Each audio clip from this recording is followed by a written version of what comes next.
All right, y'all. Here we are. We're alive. So I hope y'all can hear me. Looks like we have two people in the house. Hi, Pauline. Uh, Big hugs from New York. Thank you, Scout Inquirer. Thank you, Aquarius Girl. Hello. Good morning. All right, you guys. Are you all excited? I know I am. So let's get started. Actually, you know what? Let's just chat about this and that, okay? And then we'll get started because I know more people are coming. And don't ask me what's going on with my hair at the moment because I just washed my hair and I didn't have a chance to even dry it properly. So I was like, you know what? This is going to have to do today. I really don't care. So if I'm looking like it's all a bit fuzzy and I don't know what, but oh well, right? Okay, so let's take a shout out to Shelag Van Beltowing. Hello. Then Queen Award. Hey girl. Hello to the real family. Sherilyn Schaffner, honey, I got your email. I will respond to you, okay? I haven't had a chance to get to all the emails. I promise I'll get to this, okay? I promise.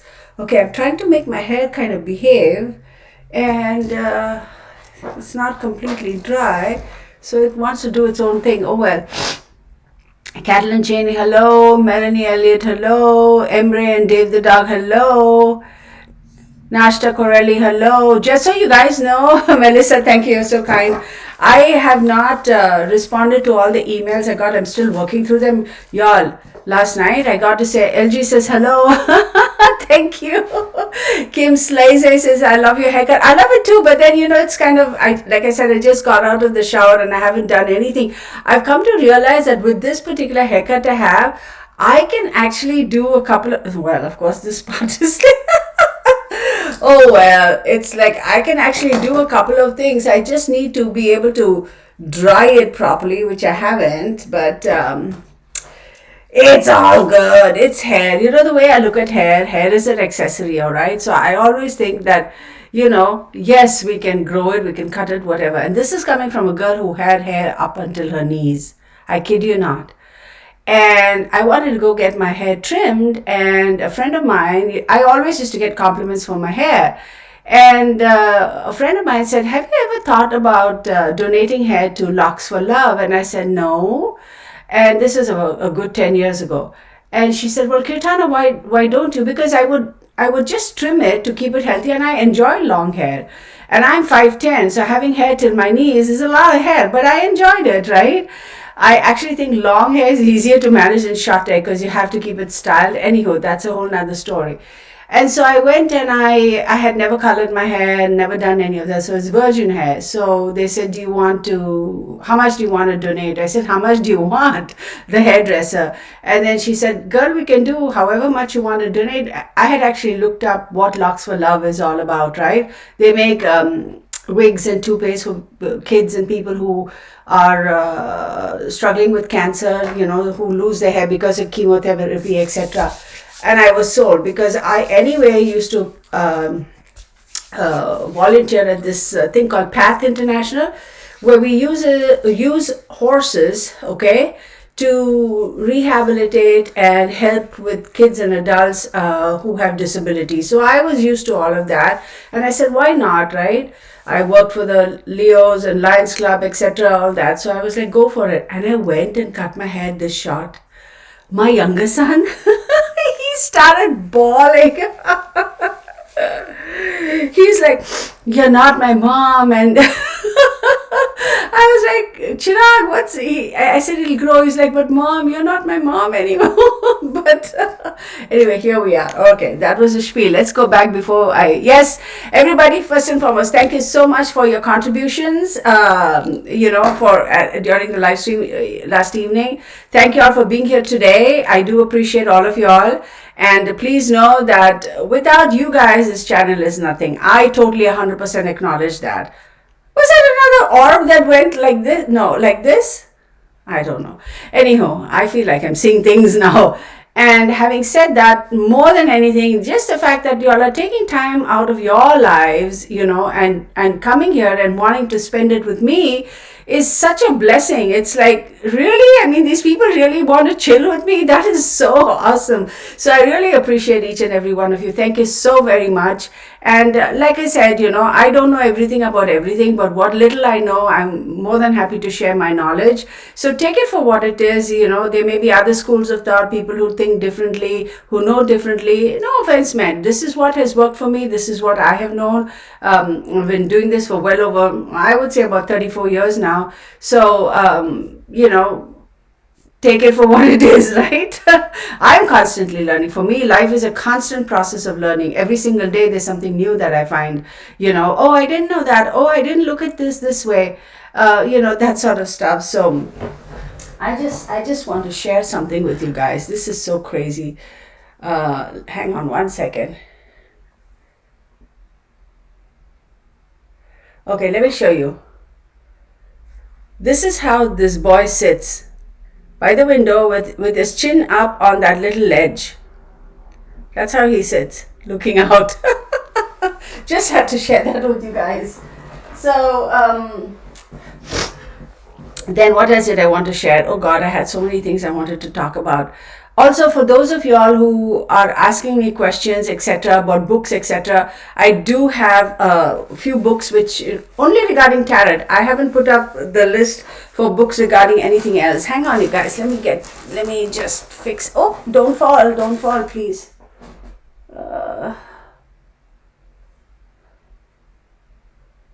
Okay. All right. So I have a couple of books that I made note of that are a good starting point. Y'all can go check them out. There are n number of books, but the most important thing is, the books that we get if you buy the tarot with the book, go through that and familiarize yourself with that. And then really, really, honestly speaking, all these big fancy books that come out for tarot for beginners, this and that, is a little bit more deeper or a bigger book with a little bit more fluff with regards to tarot, and pretty much based off of those little booklets you get. So it's up to you if you want to spend that money, but I'm not saying don't. One thing I'll tell you though, wait, before I forget, let me just do this, y'all, because okay, so, I won't mess with this. I'll take out the other deck.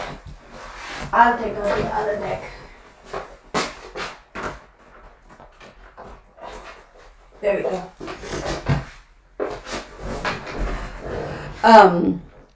There is one book way back when I actually gave it away to somebody. I said, okay, here, take. They were like, can you please, Kirtana, I'll even pay you for this. I'm like, girl, this book is so old, just take it and go. So it's called The Idiot's Tarot Guide to the Idiots, or how they have this whole series about books to, I hate that they say that, but it's basically, a black, I don't know which publisher also it is, y'all, who makes those books, that the Idiot's Guide to this and the Idiot's Guide to that, etc. I mean, I hate when they use those words, but that's the title of the book. It says The Idiot's Guide to Tarot or something like that. It's like a black cover to it. So I don't even know like anything more than that. This was years ago and I gave away that book. I haven't been able to find that book back online or anywhere in the stores that I go hunting. I'm hoping someday it'll pop up somewhere and I'll be able to pick it up. I don't know. That book was like way back when I paid for it. It was like $11 or something like that. And till today, I mean, the young lady who I gave that book to, like, she's like, I'm not going to give you this book back. I'm like, okay, keep it. So that would help looking at that. So give me a second. Let me sort, because we still have time, right? Let me sort this out and then we'll, because we don't need this. Cups. Of course,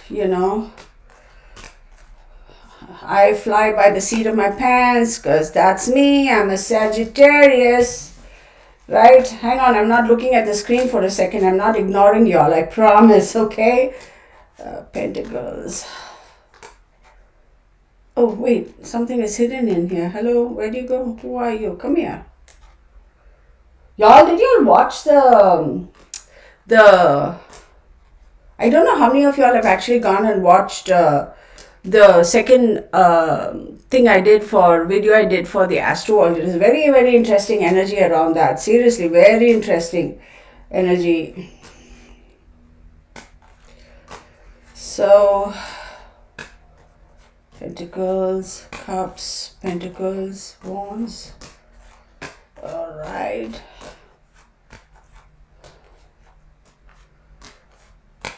Okay.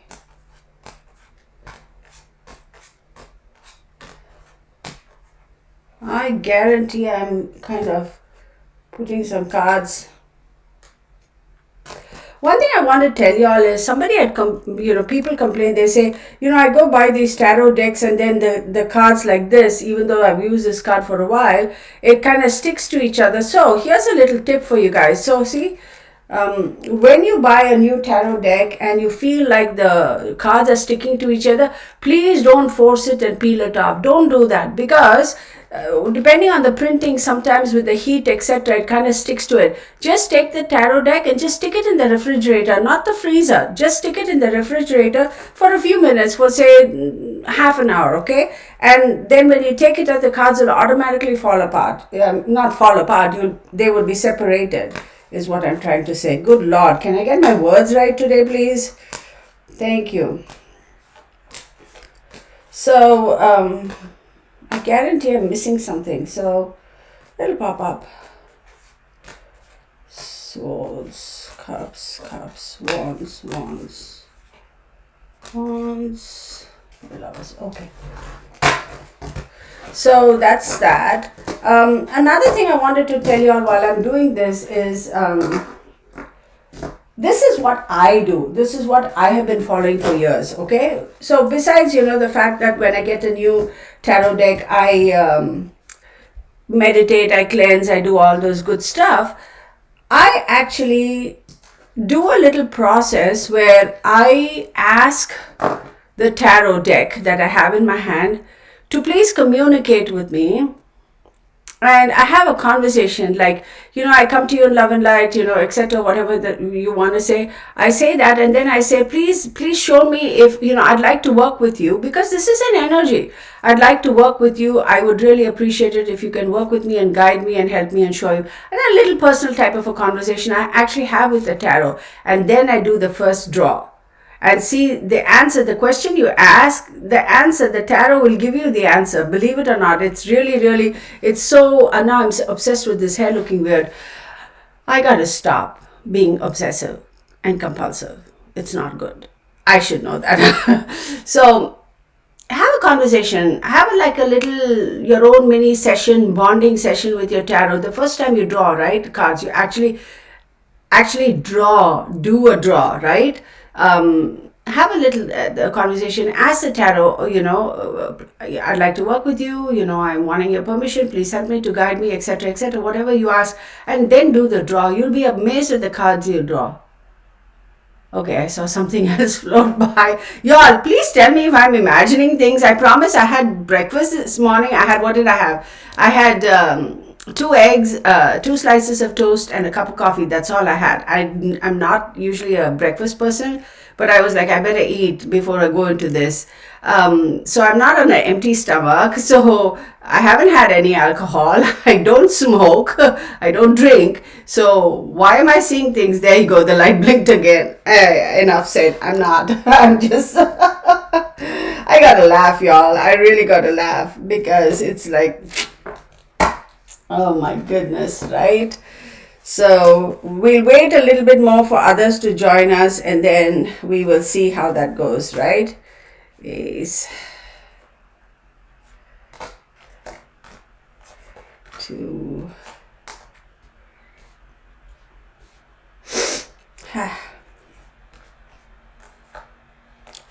3 4 5 6 7 8 9 10 page night. So what did y'all think about this black deck, y'all? I'm going to give it a couple more minutes and then we'll get going. I promise.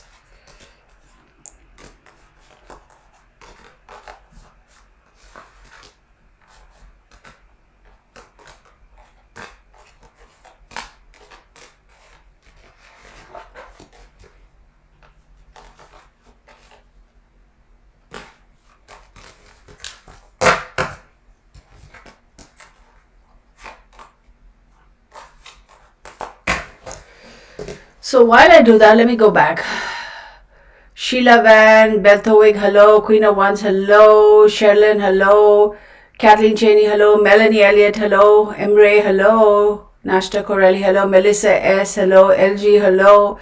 Kim Slazy, hello. Queen of Wands, Amaryllis Leon, welcome. Angela Michelle, thank you. Verde, hello.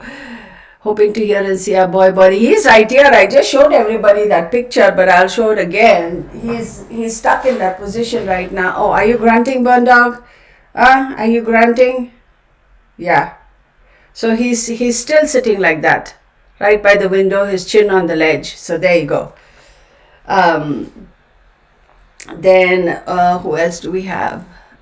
Yes, everybody, please hit the like button. That was Santa. Texas Patriot in the house. Hello. Nicole Crane, good morning. Rockslow, good morning. What are you doing? Sticking your tongue out at us, Rockslow?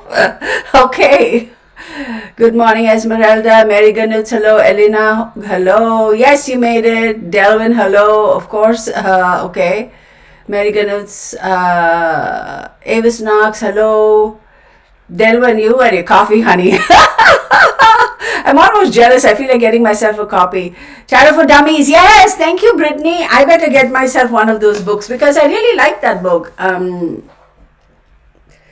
Tarot for Dummies. Right? How much is it? $17.29. Are you kidding me? It was some $11 when I bought it, but it was way back then. Sharon Parker, hello Kirtana, continue to watch your videos faithfully. Okay, Skylar Peterson, yes. Thank you for the reading, yes. Okay, dense energy in the reading, yes there was. Yeah, it was. Mary Gunnett says, I fixed my plumbing and learned how to do You go, girl! Aquarius girl, I put the timestamps for certain events. Thank you. I do appreciate that. And sometimes until I see you guys tell me about all this in the comments, and then I go back and I watch the video and I'll be like, oh darn. But this sage, yeah, that was, it moved. It was. Little Dave is 9 pounds and 4 months old and he thinks he's a big dog. Oh my goodness. Bernie is I'm so blessed to have, I'm really, really blessed to have had all the pets I've had in my life thus far. They've all been good. And, excuse me. In all honesty, I have never had a pet that was, my dogs are all rescues. I don't go and buy from a breeder or whatever. They're rescues or people. Sometimes when I've had a couple of cases where good friends of mine, they were relocating to a completely different country. They were moving and they said, will you take a pet? Because we go back years and they know how I am with pets. And I said, sure. And they said, when we come back, when we get, transferred back, can we pick them up? I said, absolutely. I mean, I'm not going to say, oh, no, the dog is mine, because I know these people so very well. Well, as things would have it, the dog was 14 years when he passed. So it was a sad thing, but anyhow, I've never had dogs go crazy on me from the very good. Bernie, the very first day, I rescued him, brought him home, right? And the next morning I took him for a walk. I walked him off leash. When we went out on a walk, he had his leash on. And when we turned the corner and came towards the cul-de-sac, I was like, this is testing time. So it was a good, I don't know, maybe about little less than a quarter mile. I said, I'm going to test and see this dog's temperament, if he's going to take off on me or he's going to stand by me. And I took him off the leash. And I did that in the cul-de-sac because I knew for him to actually run out and get to the main street is a long way. I could have gotten him.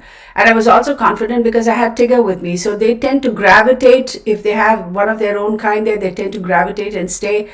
He never left my side. The one thing that happened is he bumped up against Tigger two times.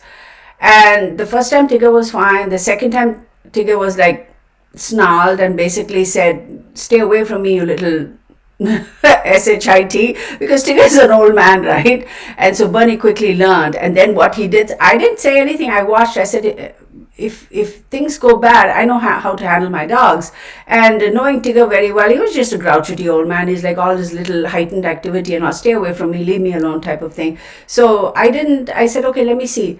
And Bernie, I didn't pull him towards me. He was smart enough, so he completely moved the other side. Tigger was on my right, and then Bernie started walking on my left. So Bernie knew right off the bat, don't bother Tigger, leave him alone, right? They never really played together, did anything, because there's a vast age difference between the two of them, but they got along fine. So enough about dogs. Okay.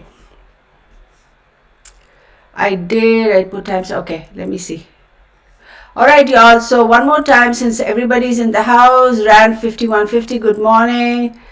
Okay, can't stay anxious to watch later. Everyone have a, oh, thank you for dropping by, you girl. Have a great day. Y'all, before I forget, I have 1 more minute. All of those people who have said that they are in that flood zone or heavy rains or whatever, please be careful. Take care of yourselves, okay? Of yourselves, your pet, your home. My prayers and positive energy towards you all. I just want you all to be safe. So take care of that. And to all of those who have served the military, thank you, appreciate you. To all the first responders, as always, nurses, even the admin people in the back end, thank you so much. It takes a whole group of people to make a hospital work or such, and of course to all those people who even work with the Red Cross and all that. Thank you so much. Y'all do a lot. Y'all really do. I do appreciate all of y'all. I also want to say a big thank you to you guys, as always. Thank you so very much. Without you, this channel is nothing. And I want to take just a second and acknowledge all the people who have passed, these cases that we see, Astroworld and missing people's case, kids missing, adults missing, murdered by their own family, domestic violence, whatever. I just want to take a moment and just acknowledge the fact that they are not forgotten, at least I don't forget. So hopefully, their families will find some peace and may their souls rest in peace. So just to know that. All right. Lawrence Parks from Kentucky. All right. When is the next missing? Yeah, I have to do that, y'all. So Texas Patriot did suggest that maybe the next live stream on Friday, we will do the 11/11, whatever, y'all had some comments, somebody else had a different opinion, I have a different opinion. So maybe we'll do a live stream for that next Friday. And what I'd like to do is I'd like to also do a missing persons on that same Friday. So our live streams go on for 2 hours and such anyway, right? So what we'll do is the first half, maybe we'll do 11/11. I'll schedule it for 1 hour.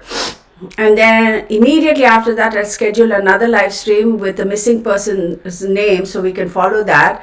And then those of you who want to, so the first live stream will end and the second one will begin. So people can go and watch the specifics, not necessarily be stuck watching the entire thing, okay?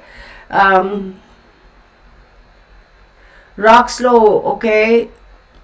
Send a comment about that person's name. He does grant a lot. Okay, so let's start because we are 11:02. Some books, I will put this in the description box, but just so y'all know, some books that I would recommend is Tarot Cards for Beginners by Lisa Chamberlain. Okay, I'll repeat that and I will put it in the comment section. Tarot Card for Beginners by Lisa Chamberlain. The next one is Ultimate Guide for Tarot by Liz Dean. Ultimate Guide for Tarot by Liz Dean. Okay.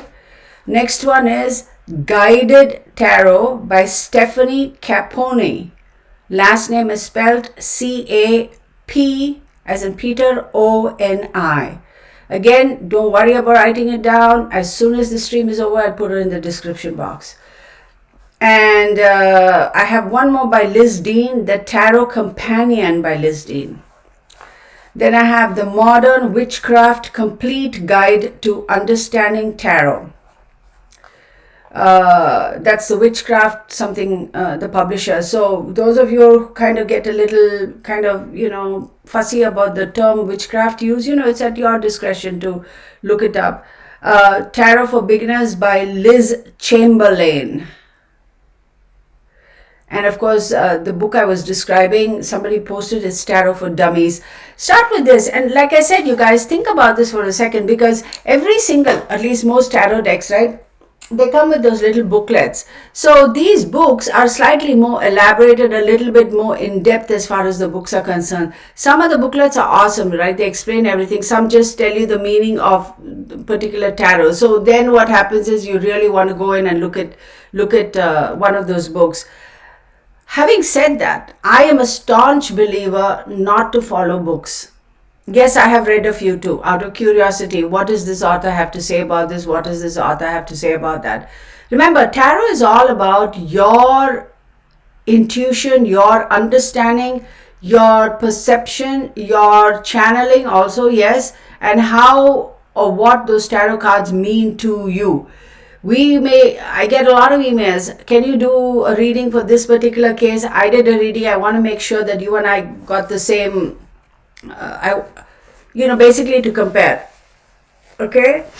And my standard response is, look, I don't do tarot readings just to, I'm sorry, you guys.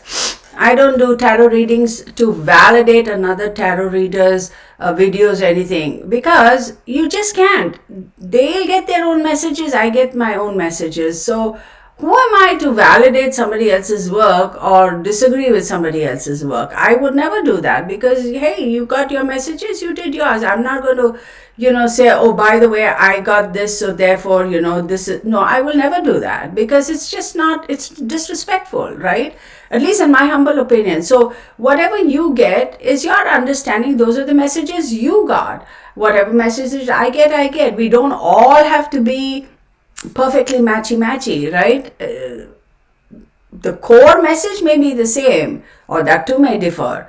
Somebody sent me an email saying that, and again, no offense meant, please don't, I'm not calling you out or ratting you out or anything, no offense meant.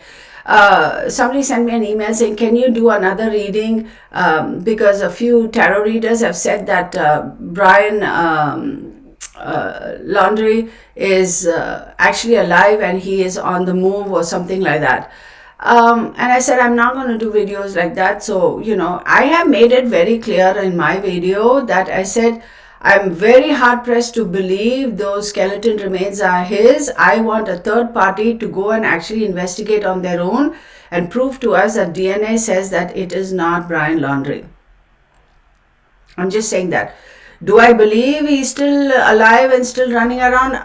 I am not so easily going to say yes to that. But then people see death in different ways. Death could be death of a particular personality, a particular life, right? Like as we know this person, and they may take on a completely different persona. Oh, that was definitely an orb. Okay, so it could be like, you completely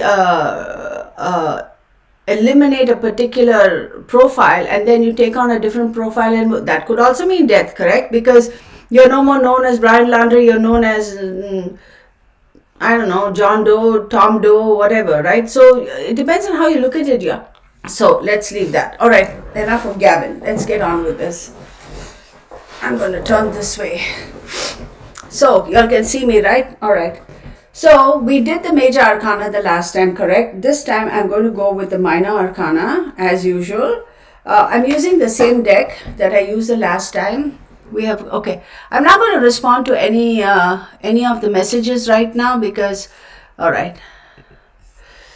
So the same deck.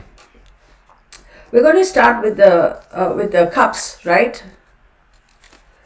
The cups. Right? So the cups, typically, we have four suits in the tarot, right? We have 4 suits even though they're playing cards. So the cups, let me pull out.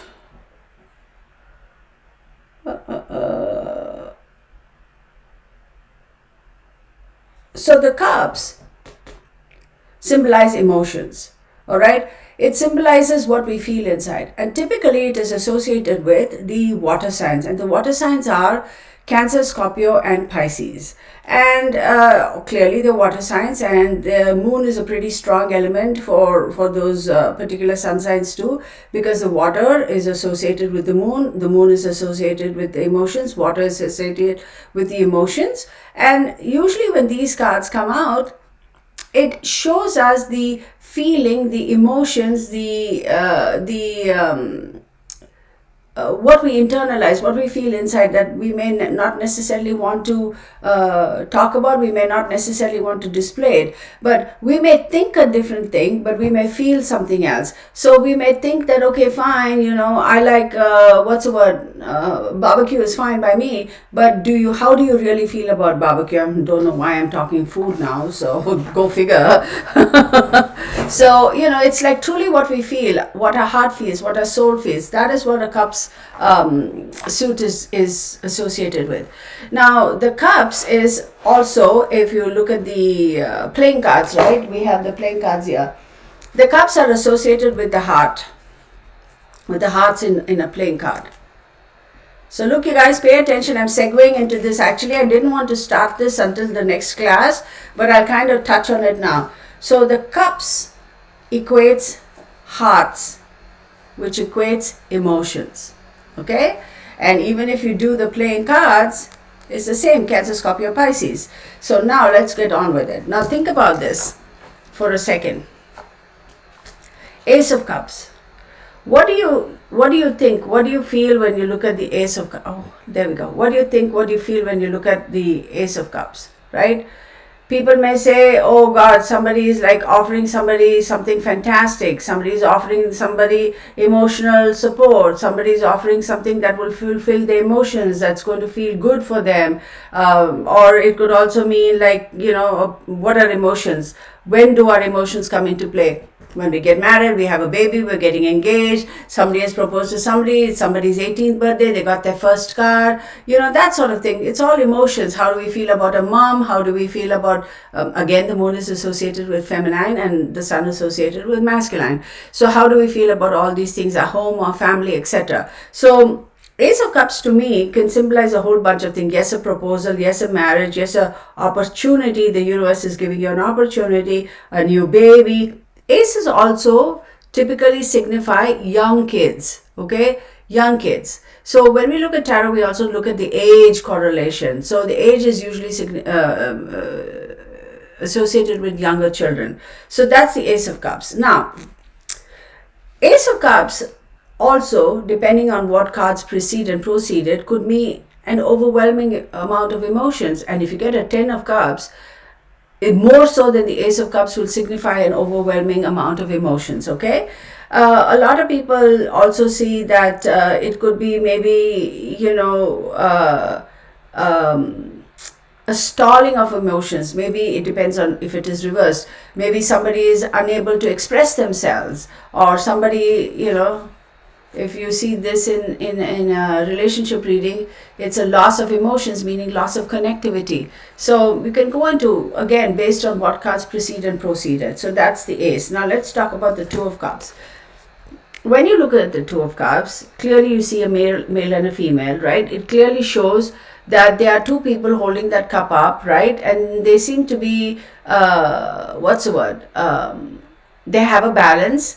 They're two individuals coming together, cheers, sharing, enjoying, right? Completely aware of the fact that there is give and take here. They are being looked down upon this beautiful creature, the winged angel, right? And it is a lion, actually. Look closely, right?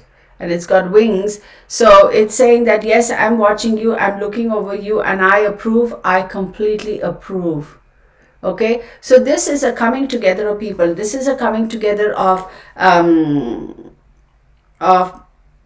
relationship. It's a coming together of entities. It's a coming together of partnerships. And if you see in a relationship reading, not necessarily a significant other, but in family relationships, you see this. If somebody says, I've been having issues or disagreements with my brother or sister or aunt or uncle, and then you see this card, it's saying, yeah, y'all are going to definitely be able to reconcile and resolve your issues, but both of y'all need to take the initiative. It's not just one person taking the initiative. Both of y'all need to make an effort, right? So with the Two of Cups, it also, think about this for a second. Two of Cups, one thing I will tell you again, depending on proceeding cards, can be a little bit tricky because they are not completely joined together. So at any moment in time, if they want, they haven't completely melded together. They haven't become one. They are in the process of, they are wanting to be in a union, but at any given time, if the relationship is shaky, if the other cards are a little bit sketchy, this will almost say, look, fine, we were together, now we're going apart. So that could also, play into this, again, depending on the kind of cards you get. So keep that in mind always, all right? Now we go have the Three of Cups. When you look at this card, regardless of what kind of tarot you're looking at, it clearly shows people rejoicing and people, having a good old time. And the Three of Cups, yes, it is a circle of support, it is collaborations, it is a group of friends, right? Everybody enjoying themselves, etc. With this card, I have seen this card pop up many a time when I do readings. This is a bit scary, y'all, so hang in there. I mean, it sounds a bit sad, actually. It is sad. Where people have said, somebody in the family, a friend or loved one, died in an accident. I want to know if alcohol was involved or what really happened. This card will show me that. They were out partying, they were having a good old time, and then they didn't realize when to stop, and then they continued to drive on. Then you have the Chariot card, and then you have the Tower card, and all those other cards that come later. And sure enough, there's a crash, and sure enough, somebody's life was taken. So this card also signifies that. Now, when we talk about the Three of Cups, remember, threes are always groups, right? One is individual, two is intimacy with another individual, three is a group. So the circle is widening. With the Three of Cups, it will also signify on occasion, right, depending, again, proceeding cards, that's a standard dialogue, know that, whether there is a parting of ways, whether that group of friends, whether that the people who you thought who were close to you, whether there's a parting of ways and they stop supporting you, they stop associating with you, and that sort of a thing. And if that card pops up with the Five of Pentacles, it is a guarantee. Five of Pentacles doesn't necessarily mean money, it also means being left out in the cold. So the group of friends are basically expelled you from the circle and they're like, we don't want to be part of you. So that card could signify that as well. Now, let's look at the Four of Cups. This card symbolizes to me somebody who's just being very petulant and who's being a little bit of a spoiled brat and is like, I'm not happy with what I've been giving. I actually want something else. I'm so disappointed. I mean, just look at the picture. Don't worry about anything else. Just look at the picture. And then here the universe is saying, listen, look, I have something here for you. It almost reminds me of Christmas time where the child is opening all the gifts and saying, okay, thanks, but I really want, okay, fine, thank you. But you can tell by their face and the expressions that they were actually expecting something completely different and they're disappointed. And the universe is saying, look, hello, I am actually still giving you something. I'm telling you that these three cups, right, that you think you want are not necessarily going to behoove you. Here is another opportunity, a better opportunity for you. Unfortunately, a lot of people don't see it. They're like, oh, I'm just disappointed. What is that? The forest before the trees or the trees before the forest, whatever. So it's like, I'm just so disappointed, I'm going to give up. Okay. Because these three cups are not for me, so that means nothing is going to come through for me. To heck with all of this. And the universe is saying, listen, those three cups were not meant for you. Okay? This is the one that you need to take. This is the opportunity you need to grab. This is the opportunity that's going to best work out for you. Okay? You really need to pay attention. Now, with the Four of Cups in the reverse, clearly one would think that's a complete opposite, right? It also means, now, see, this is being unfulfilled, okay? Because you're not seeing the surprised gift.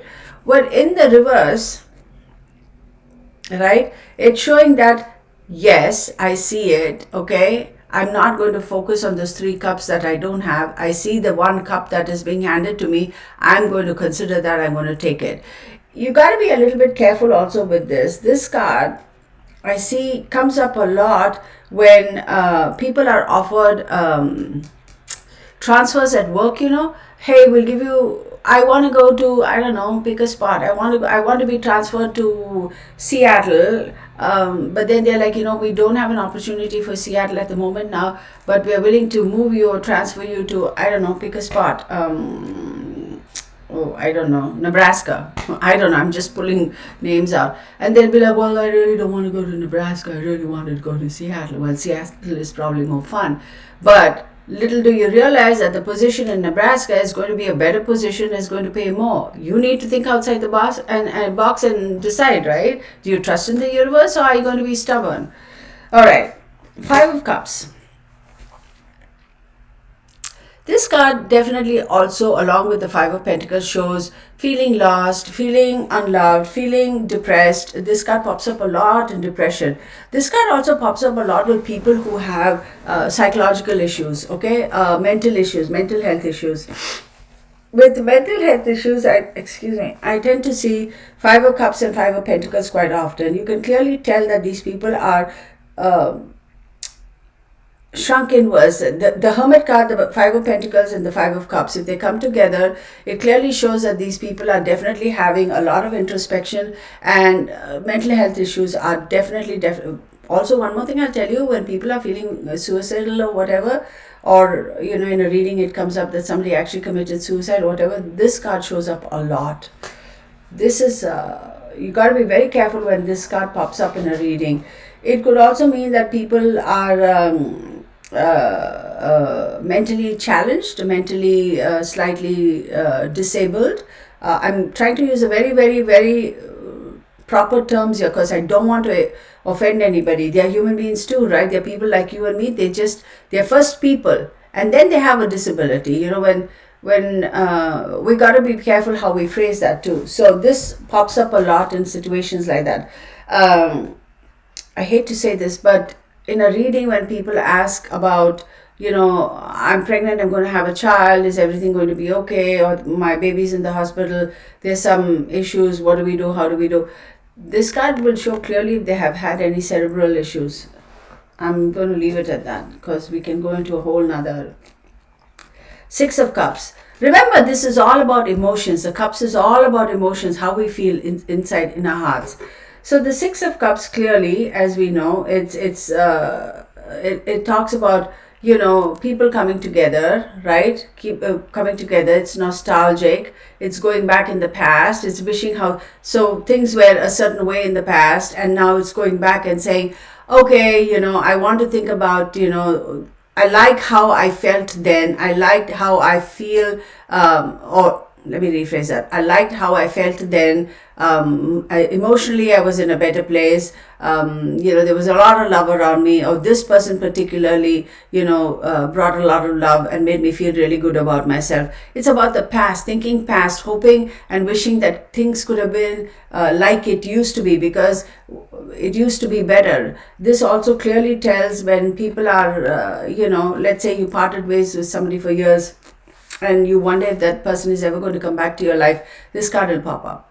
If this card pops up, then I would say yes, this particular person. And 6 of Swords too, movement. It depends on whether it's before or after. It will show you very clearly whether this person is going to come back into your life or not. It's all hoping and wanting and trying to recapture how you felt at a certain time in your past. Now, are you going to be able to actually recapture that? It depends, right? Again, what's preceding it. So this is a very, very nice card to have. But this card will also clearly tell you if you're hoping, let's say you are in a situation where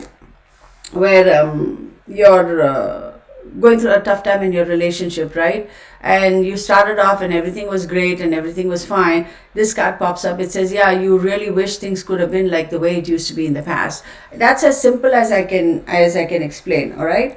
Now let's go. This 7 of Cups is a really interesting card. This card tells us, okay, look at this. There we go. Am I missing comments? I don't know what's going on. No? Apparently. Oh, yes.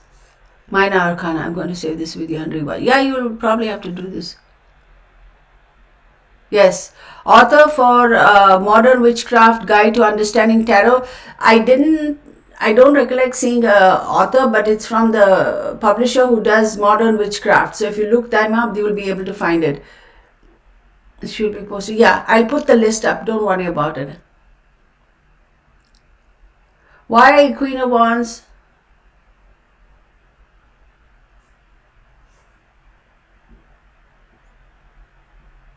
Hang on one second, y'all, because I see a very interesting comment here. It says, Kylo says, yeah, if you are an intuitive reader, you can mix your own interpretation with your intuition. I always see it as a group too. Friends, love triangle. Yes, very interesting. Love triangle. Depends on the question. That's the one thing we have to keep in mind, y'all. And this is the one thing I keep saying time and time and time and again. See, the traditional explanations and meanings of the tarot is one thing. But who are we reading for, right? Who are we truly reading for? If Jane Doe comes and sits here and she's saying, I'm talking about, I want to know about my finances, but only the cups cards keep popping up and the pentacles don't pop up, pentacles means money, then you're going to say that it's fair to say that your financial situation is directly related to your emotional state. So what is it about your emotions? What is it about your feelings that is causing all this? And you're asking these questions. So it's very interesting. I'll get into that a little bit. So the Seven of Cups is great. It definitely says that we have a lot of opportunities. Every single cup has something great for us, great or not. Look at that. We have the snake, we have the ghost, we have the wreath, we have the lion, we have a whole bunch of stuff. What is this? The tower. We have the dragon, right? And the jewels. So it's saying, watch what you choose. Be careful what you wish for. Be careful what you ask for. Okay? Because every cup has something nice, but then again, it depends on how it correlates to your life. All right. Now, this is very clearly to me a card that says gaslighting. I mean, it just says that to me. Because it's like, oh, now you're sitting on top, I'm offering you all of these great choices. Here you go, I'll give you this, I'll give you that, I'll give you this, I'll give you that. And at the end of the day, what? What are you going to be left with? Right? Having so many opportunities, having so many options could essentially literally turn a person's head, right? What do I mean by that? It's like they kind of get a little bit cocky, they get a little bit arrogant. Oh, look, I have all these opportunities, I have all this, and they get a little arrogant, and the ego steps in, they get complacent, and before you know it all the cups would be empty. Then what do you do? Right? So again, when you're making a decision, when it comes to an emotional decision, and you're wishing for something, be careful what you wish for. Very clearly, be careful what you wish for. All right? And I'll come into sevens and what those mean in a little bit. Like next class, I'll do that. Then we have the Eight of Cups. So the Eight of Cups clearly says you're leaving some emotional, heavy stuff behind and you're moving on. I'm just coming in. What's the K77? We're discussing tarot, honey. Comments allow only 200 characters. I didn't know that, but I have added it to the list. Yes, she's great. I predict she'll be in 100k subs by the end of next year. We can say we found her first. Who are we talking about? I hope so. I hope so. Well, if you're talking about me, yeah, girl, bring it. But if you're talking about another channel, I wish them all the very best, absolutely. That is very true. I learned that the hard way this year. Okay. I really wish everybody all the best. Like I keep saying time and time and again, there's enough for all of us in this universe, and this is bugging me. Okay. So absolutely, it's like, I wish every creator accomplishes what they set out to accomplish. Can we all say thank you to Texas Patriot for moderating again? She does such an awesome job. Okay. Shay Laughter, you're late, but anyway, you're here. All right. So this clearly shows. Now, I want to tell you something. Hang on one second. Let me get these cards. I want to show you guys this because this is very interesting. Give me 1 second, right?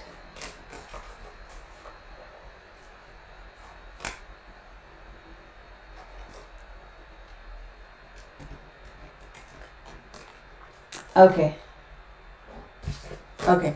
So, let us say we got the 8 of Pentacles first, okay? Then we get the 8 of Cups. And we get this, the 10 of Pentacles. I'm just giving you an example, okay? Just an example. So, you got the 8 of Pentacles. You're working. Continue to work. You're not seeing the results that you wanted to see. You're like, screw this BS. I'm out of here. And you're going to leave because it's a very emotional thing. You feel like you put in so much effort, you haven't been appreciated, and you're done. You're going to leave. And then you go towards this.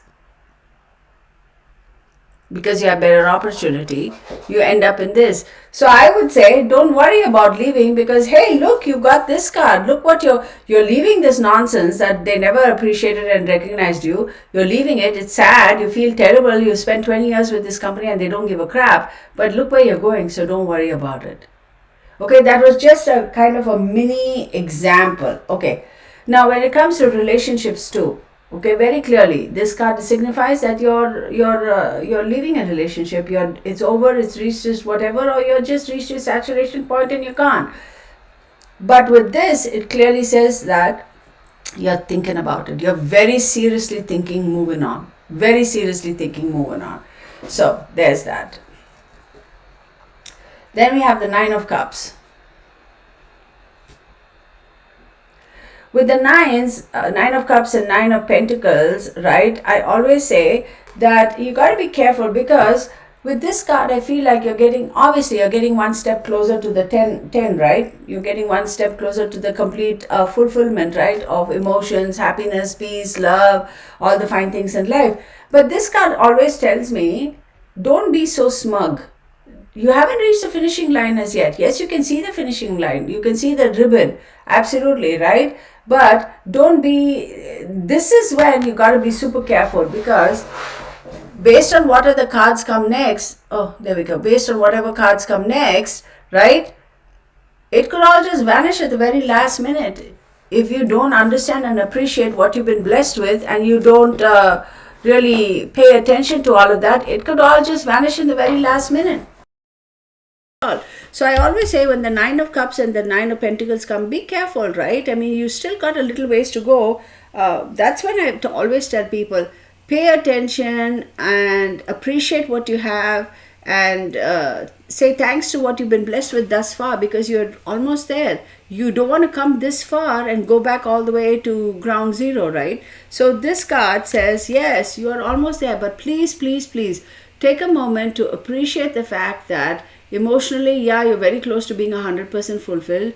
Yes, emotionally, you're kind of, feeling in a much better place. But you still have that 1 cup that is missing from here. What is that cup? Who do you need to reach out to say, look, I know things didn't work out, or whatever. Who do you need to reach out to? How do you need to reach out to that person? Are you going to reach out to that person? Right? Are you going to try and say, look, I understand there's a lot of water under the bridge, but I just want to make sure we part ways as friends. It all depends on you. If you're the kind of person who's like, off with that head, I'm moving on, then that's a whole nother ball game. But some people will be like, you know what, I'm willing to say, there has been a lot of water under the bridge. It's okay. We may not necessarily be the best of buddies, but at least, acknowledge what you had and move on. 10 of Cups can play 2 ways.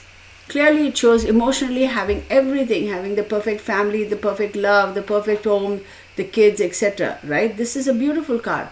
But this card could mean an overwhelming emotion as well. Overwhelming. It's like, could also signify depression, depending on how it's placed. It could be overwhelming emotions. It could be somebody who's in an extremely vulnerable state, very emotional. Could be leading to depression as well, like they're completely shattered. This card signifies that as well. So the 10 of Pentacles, I'm holding it too far, I apologize. 10 of Pentacles, it's happy. It's a happy card for the most part. but it can also signify overwhelming emotions. It could also signify, if it pops up with the King of Pentacles, depending on how it does, it could mean somebody is holding their emotions. They're not willing to share their emotions. They're not willing to talk about their emotions. They're just kind of being completely withdrawn and holding in, and typically like the Cancerians, right? The Cancerians are like what's the word? They don't want to acknowledge their emotions. They just want to keep it under control, and I don't know why, keep it under control, and they want to sidestep. They want to sweep things under the carpet. They don't want to acknowledge it. They don't want to deal with the emotions. They don't want to show their emotions. So Cancerians typically get that. Now moving on. Now let's talk about ages in the court cards, right? So with this is typically sorry you guys, Page of Cups. It's a younger person, I would say up until maybe the age of 25, that sort. The Knight of Cups, up until the age of 35, 40, right? The Queen, obviously female, a little bit more mature, 40 and above. The King, obviously more mature, 40 and above. That's typically, if you're looking at relationships, if you're looking at ages, etc., that's what I would say. So the Page is definitely talking about a very nice, emotionally fairly balanced new kid, okay? Somebody who's willing to, and this also, you see the little fishy over there, this could signify specifically a Pisces. Somebody who's willing to help others, somebody who's willing to do what, to just kind of be a little bit more giving of themselves. This is a nice person who has the emotions, who is willing to work, who is bringing news, who's willing to, could be sometimes a peacemaker in families also.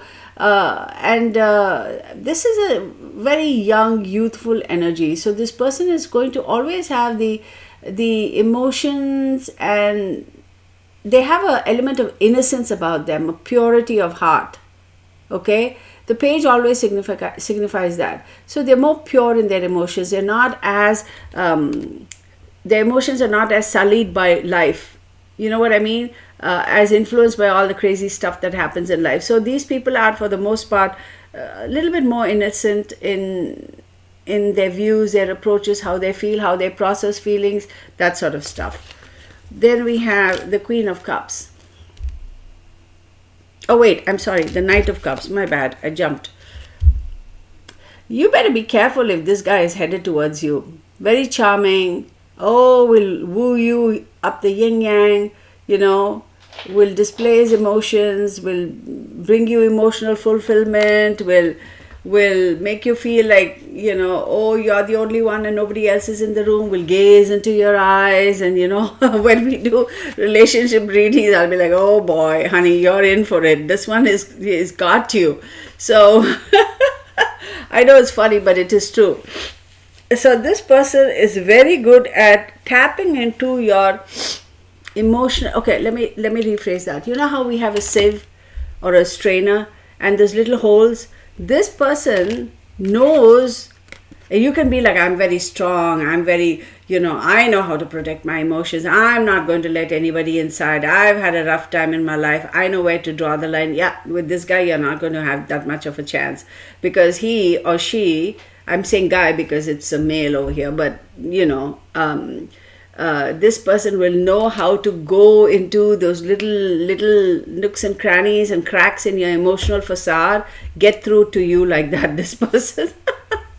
So ladies and gentlemen, if you're talking about relationship and this one pops up, be prepared, because you'll be like, no, I'm not going to give in. I'm going to be, heck no, you don't stand a chance. It's like honey bunches of oats, get on with it. You're a goner, because this one's going to get through to you one way or the other. Now this person will always bring you proposals. This person will also always, how should I say it? Paint a picture that is going to be so emotionally satisfying and gratifying and attractive to you. Okay? So when this pops up, I don't know why my nose is annoying me now. It's crazy.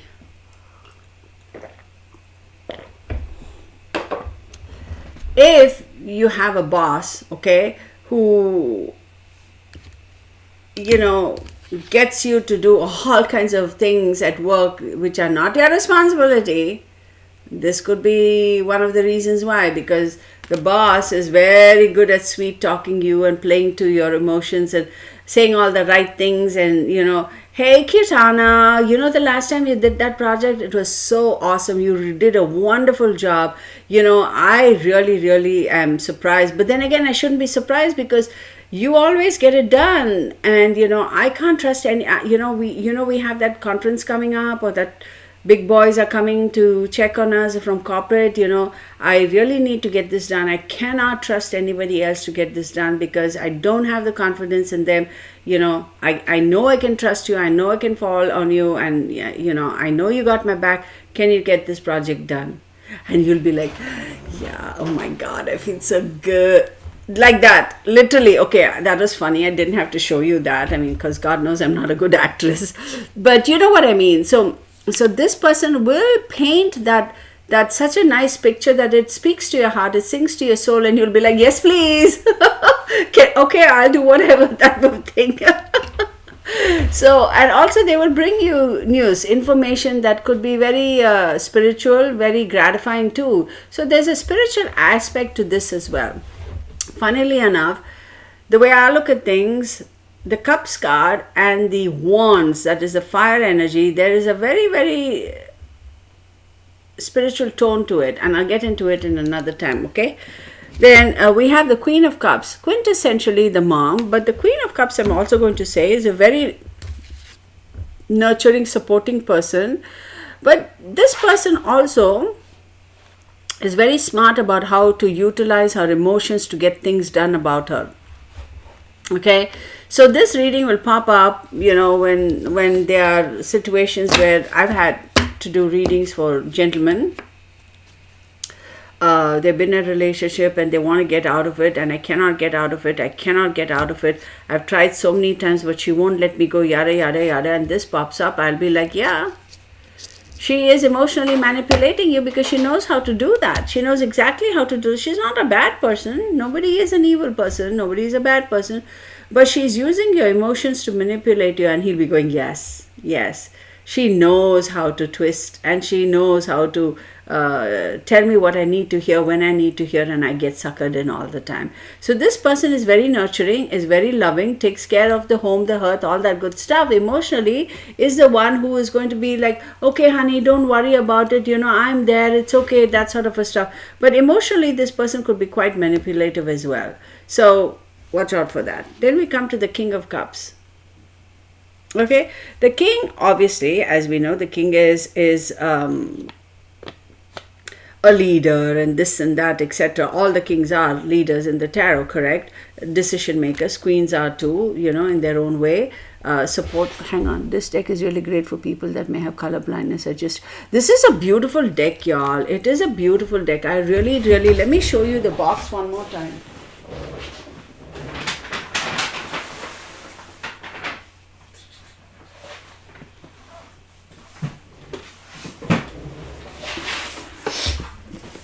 This is the deck. Sorry about the light, y'all.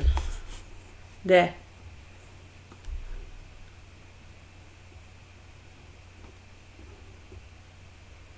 I'm tilting it so the glare doesn't, right? This is the deck. And it comes with a little bag. Oh.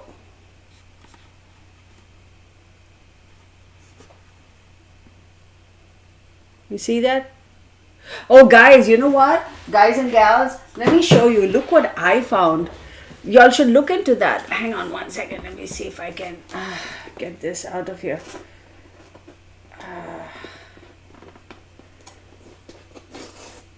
Oh, God. Hang on one second, y'all. Now, since I showed you that box, I want to show you this. It's from the same people, though. Let me... There you go. Okay. That same company that did that, they've come out with this. Isn't that beautiful? I just saw this. Now, do I need it? No. Do I want it? Yes. My bad. Okay. This is so cool. I haven't even played with it. I haven't even... Oh my goodness, what am I doing here? I don't know what I'm trying. There we go. There you go. Spice box. Right? It's so cool. I haven't played with it. I haven't done anything. I'll show you the inside. So inside we get, let me show you. Well, okay, you guys, because if I tilt it any further, all these gemstones are going to fall off. I don't want to do that. So it has a little book, right? It's not a very expensive set. I don't remember how much I paid for it because I have to look at the receipt. I picked up a whole bunch of stuff. Okay, I haven't opened it. I haven't looked at it. Nothing. Nothing. I haven't.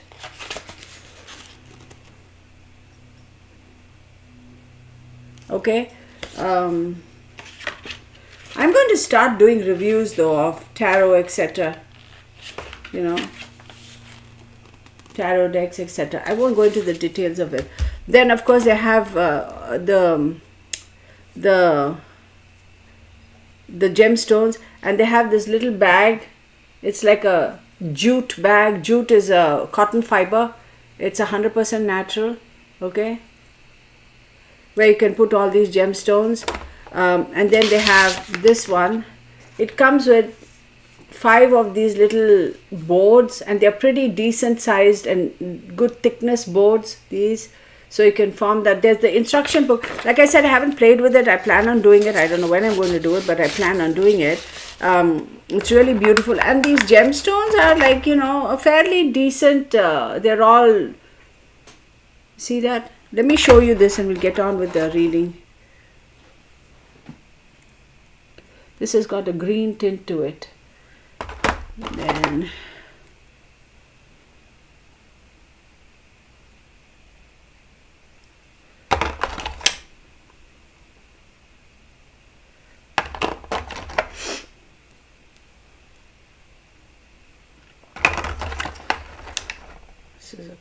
this is really tiny though, but that's okay.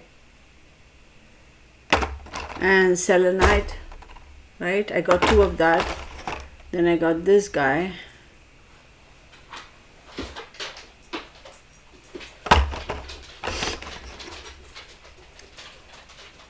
So this is a cute thing to have. You know, I don't know where you're at or whatever, you know, try and so anyway, let's move on before I forget. What I love the one crystal energy. Yeah, it's beautiful. Love the crystals. I just want to share something. Learn to read tarot cards, box set by, yes. I just want to shout out to Linda Farney. She was so kind. She has booked a reading with me, and of course it's coming up in a couple of days. She sent me this. Isn't that cool?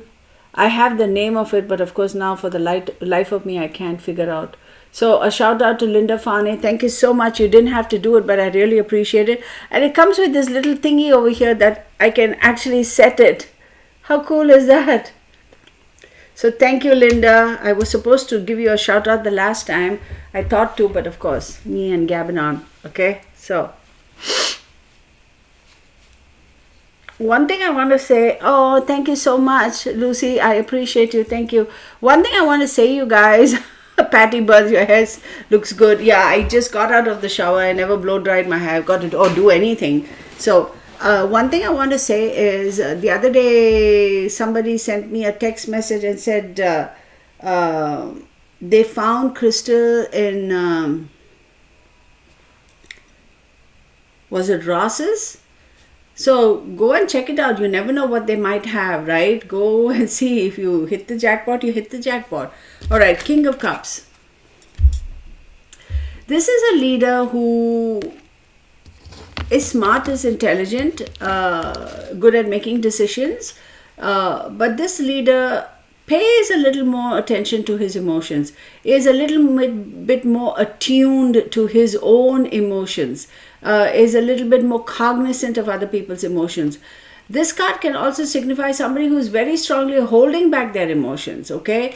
This card can very much signify somebody who's kind of absolutely will not display any emotions as well. That's a high possibility. It does happen. It does happen. Typically, when that card pops up in the reverse, it's like somebody stalling or withholding emotions. All right. So then, let's get on with the wands, right? The wands, as we know, is there ever enough paper? Okay, let's do the wands.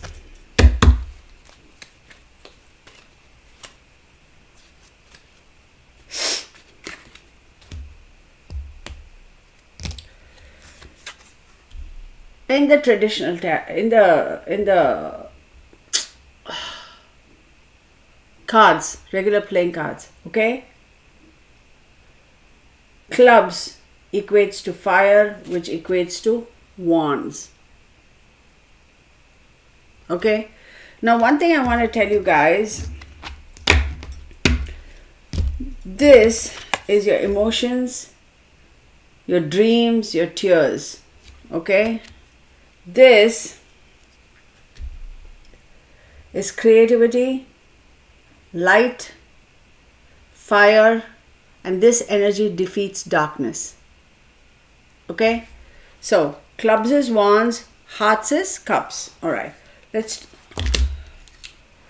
Now, it is standard across the board as far as tarot is concerned that aces typically mean very little children, newborns, okay, that sort of a stuff.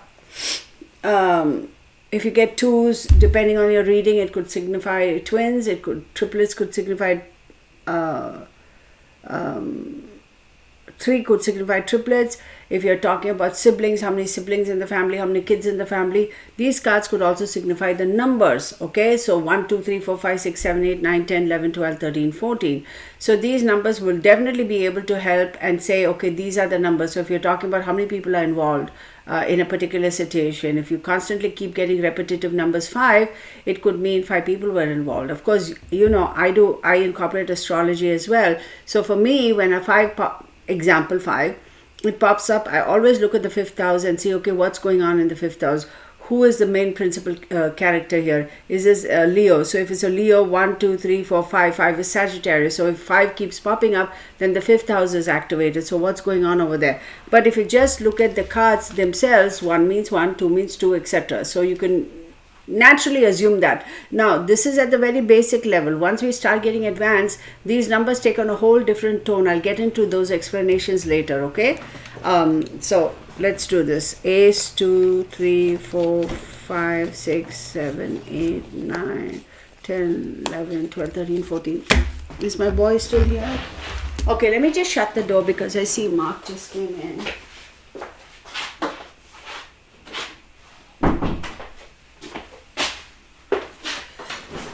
Well, I got out of the shower today and I was like, okay, what am I going to wear? I got to wear clothes.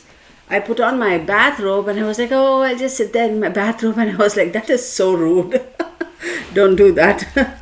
So I just grabbed whatever and I threw it on. I'm like, okay, fine. So Ace of Wands. An inspiration to create something new. Ace of Wands is a project, an inspiration, something new. The universe is offering you. The universe is saying, here you have the wand, take control. Is that Bunny? No. Oh, okay. So this is, the universe is saying, take the control. You have the wand, you have the staff, take control. This also signifies the male phallus. Okay? So masculinity, machoism, you know, that sort of stuff. It also does signify. This also sometimes it will show that a person is incapable of activity in the below the belt area, if you know what I mean.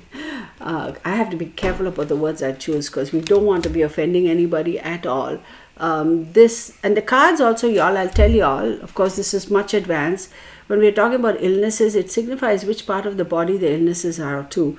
When we talk about this card, depending on where how it pops up, right? There we go, how it pops up. All right. This also will show that maybe a person's masculinity is in question. Maybe they have they feel emasculated. Maybe they feel like, something is missing. They're not being respected as a man of the house. Easiest way to cleanse clear crystals, please, and by, okay. Wait, I missed. We should have a separate chat when Kirtana isn't live. Selenite bowl works. Thank you. Clean crystals by putting them out at full moon. There are so many different ways you can clean crystal. Everybody has their own way of doing it. Okay, we'll get into all of that crystals at another time. Bug is laughing at. Wait, she's got the cat for quick. Hang on, you guys. Hang on. I'm missing something here.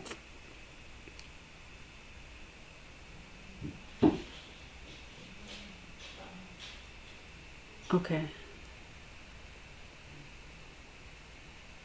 What do houses mean in tarot? Nashta Corelli, what do you mean houses mean in tarot? Yeah, I'm kind of getting sidetracked. Let me not go into that. Okay, so this signifies, as we know, again, a child. Okay, Leo, Sagittarius, Aries. Okay, wands signifies the male phallus. All right, somebody having the authority to go. Think about Moses with his staff. He has the authority to go forward and do whatever it is that he intends to do, taking action. The universe is giving you an opportunity to take action. Okay. All right. So next we'll go to Two of Wands. So here it says you are waiting, okay, to make a choice. Okay, because you have put in some effort, you're waiting for the results, and based on the results you have a choice to make. Okay, you have two choices or multiple choices. This could also signify travel. Now keep in mind, the Wands energy does signify travel, because think about Sagittarius, think about Leo, think about Aries. Now if you look at the Sagittarius half centaur, and if you look at Aries, they are the little rams, and then you look at Leo, they are the lions. They always like to move, they always like to travel. They don't stick to one place. They graze, they hunt in one area, and then they move over somewhere, and they do have their territories, but they tend to move a lot, right? So the Wands energy typically also signifies travel. And then, like I said, it's also about taking action. It's bringing light, because fire can destroy. These cards are quite powerful too, because as we know, fire can completely wipe out everything in one go, right? Even with water, excessive water can douse the flames. I get it, but you have a bowl of water and there's a lot of fire, it's going to heat up the water until it bubbles over. So it can fan, it can not fan, it could increase emotions to such an extent that it completely bubbles over and it's like, boom, I'm lost. I can't take this anymore. So depending on the combination of cards in terms of the fire energy and the water energy, you can tell when somebody's also reached their limit as far as their emotions are concerned. Now let's go back to the Two of Wands. Absolutely an opportunity. I mean, you have you have made a decision, or take it back, wind back. You have put in the effort. You have to make a decision, you have choices, and you will make a decision. There's also signifies that there's a possibility you could travel. Is it long distance travel? Then it depends. If you get the Six of Swords and if you get the water energy, then I can say confidently, yes, you're going to travel over water, which means long distance travel, right? Continents, etc. So, Three of Wands. Anything with threes usually is teamwork. I will get to what do ones mean, twos mean, threes mean. I will get to it at some point. Threes, this is clearly saying teamwork, okay? There is expansion, because from one you're growing to three. So you are definitely moving up, you're accumulating, you're gathering things, gathering people with you. There is definitely teamwork. Absolutely, all right? Expansion, commerce, you're growing, you're not stagnating, right? One, you came out of the shell. Two, you kind of developed a little bit more. Three, you're going forward. People are with you. They're going to help you. That sort of a thing. You're growing. Your numbers are increasing before it goes back down to one. So this says commerce. People are going to help you. Bunny, what are you doing? Come around that side. Travel also. I'm also going to say, as far as this Wands energy is concerned, look at the travel. See why I say travel. Your cards will tell you that. See? Pay attention to the pictures. You see the ships over here and see that too, right? Now, this card will also show up if you are in a relationship where there are 3 people involved, right? If you know what I mean. This card will also show up there. It will show us very clearly whether that threesome kind of a situation is going to continue, or it's going to, one is going to fall off the bandwagon or kick the other one out and say, go away, I don't need you anymore, or something like that. This card also very, very clearly signifies that. It signifies also taking action in terms of a relationship with 3 people, one too many, right? It does show. Then 4 of Wands. 4 of Wands is a beautiful, beautiful card. Homecoming, celebrations, family, friends, reunions, having everything. There's one thing I'll tell you about this 4 of Wands. Look at that card. You don't need to say anything more. The card basically signifies or clearly tells you everything. This card is also a very, very egoistical card, okay? Because having everything also will make you feel like, I'm king of Kong, look what I have. And it kind of pumps up the ego a little bit too. All right. Now let me tell you, Aries, Leos and Sagittarians can get a little egotistical, particularly Leos. Okay, they take a lot of pride in themselves, right? They do have their pride. This card also says, listen, don't get arrogance get in your way. You have accomplished everything. Look at all the beautiful stuff you have. Beautiful, beautiful. Celebrate. Everything is great. Signifies wedding as well. But don't let that get to your head. Okay? Tone down the arrogance. Dial back the ego. Or you're going to go ploop and it's all a hot mess. So this card can also signify a little bit of egoism, egotism, that sort of a thing.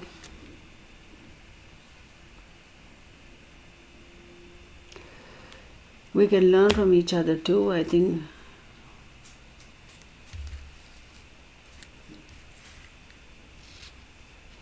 Okay, I don't know, honey, what's going on over there. Hello, beautiful. Okay, Ari. Hello, Ari. I haven't seen you in a while.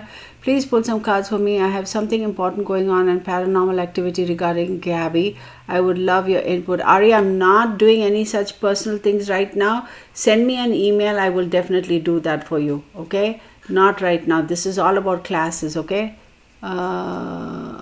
Ari, sorry, no private questions. Send me an email though, Ari. Absolutely. I will get on the phone. We'll set up a time and I'll help you.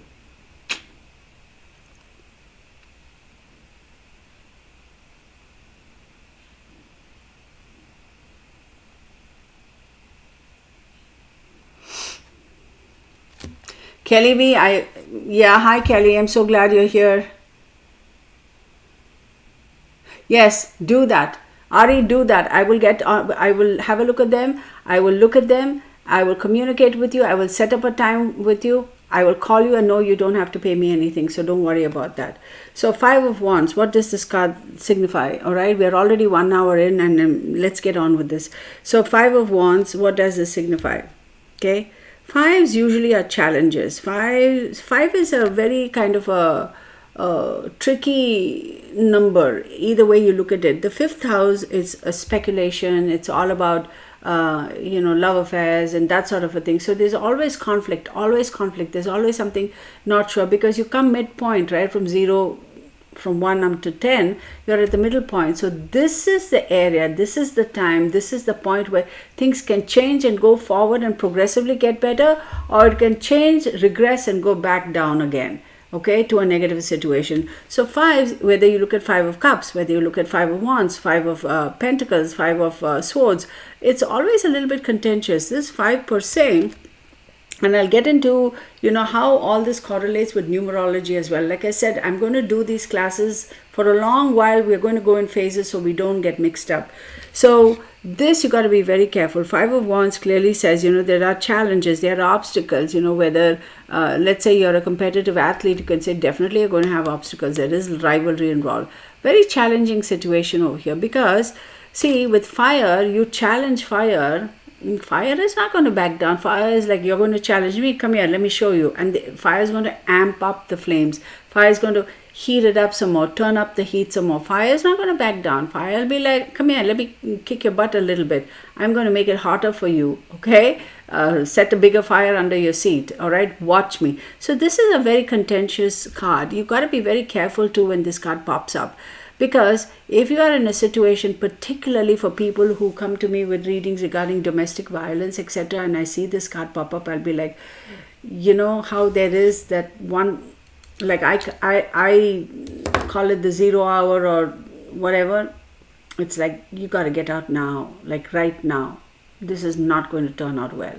You got to bail. Just get up, walk out the door and go.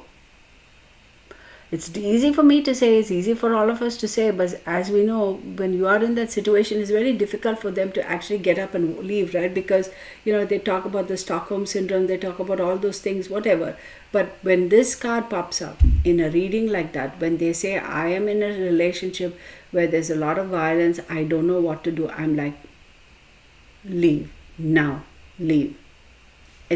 And then following that, if the 5 of Swords come, I'll be like, no, get out right now. So again, if it is in the reverse, then of course it's safe to assume for a beginner level, that means the conflict is kind of sobered down, died down. There's no more conflict, there's no more competition, there's no more rivalry, there are no more obstacles. Okay, this is a beautiful, beautiful card to have. Beautiful card. 6 of Wands, any which way you look at it, it's a success, it's recognition, it's bringing home the victory, carrying the victory, riding into town with your victorious flag. It's like, look, I went out, I fought this battle. And I'm back home.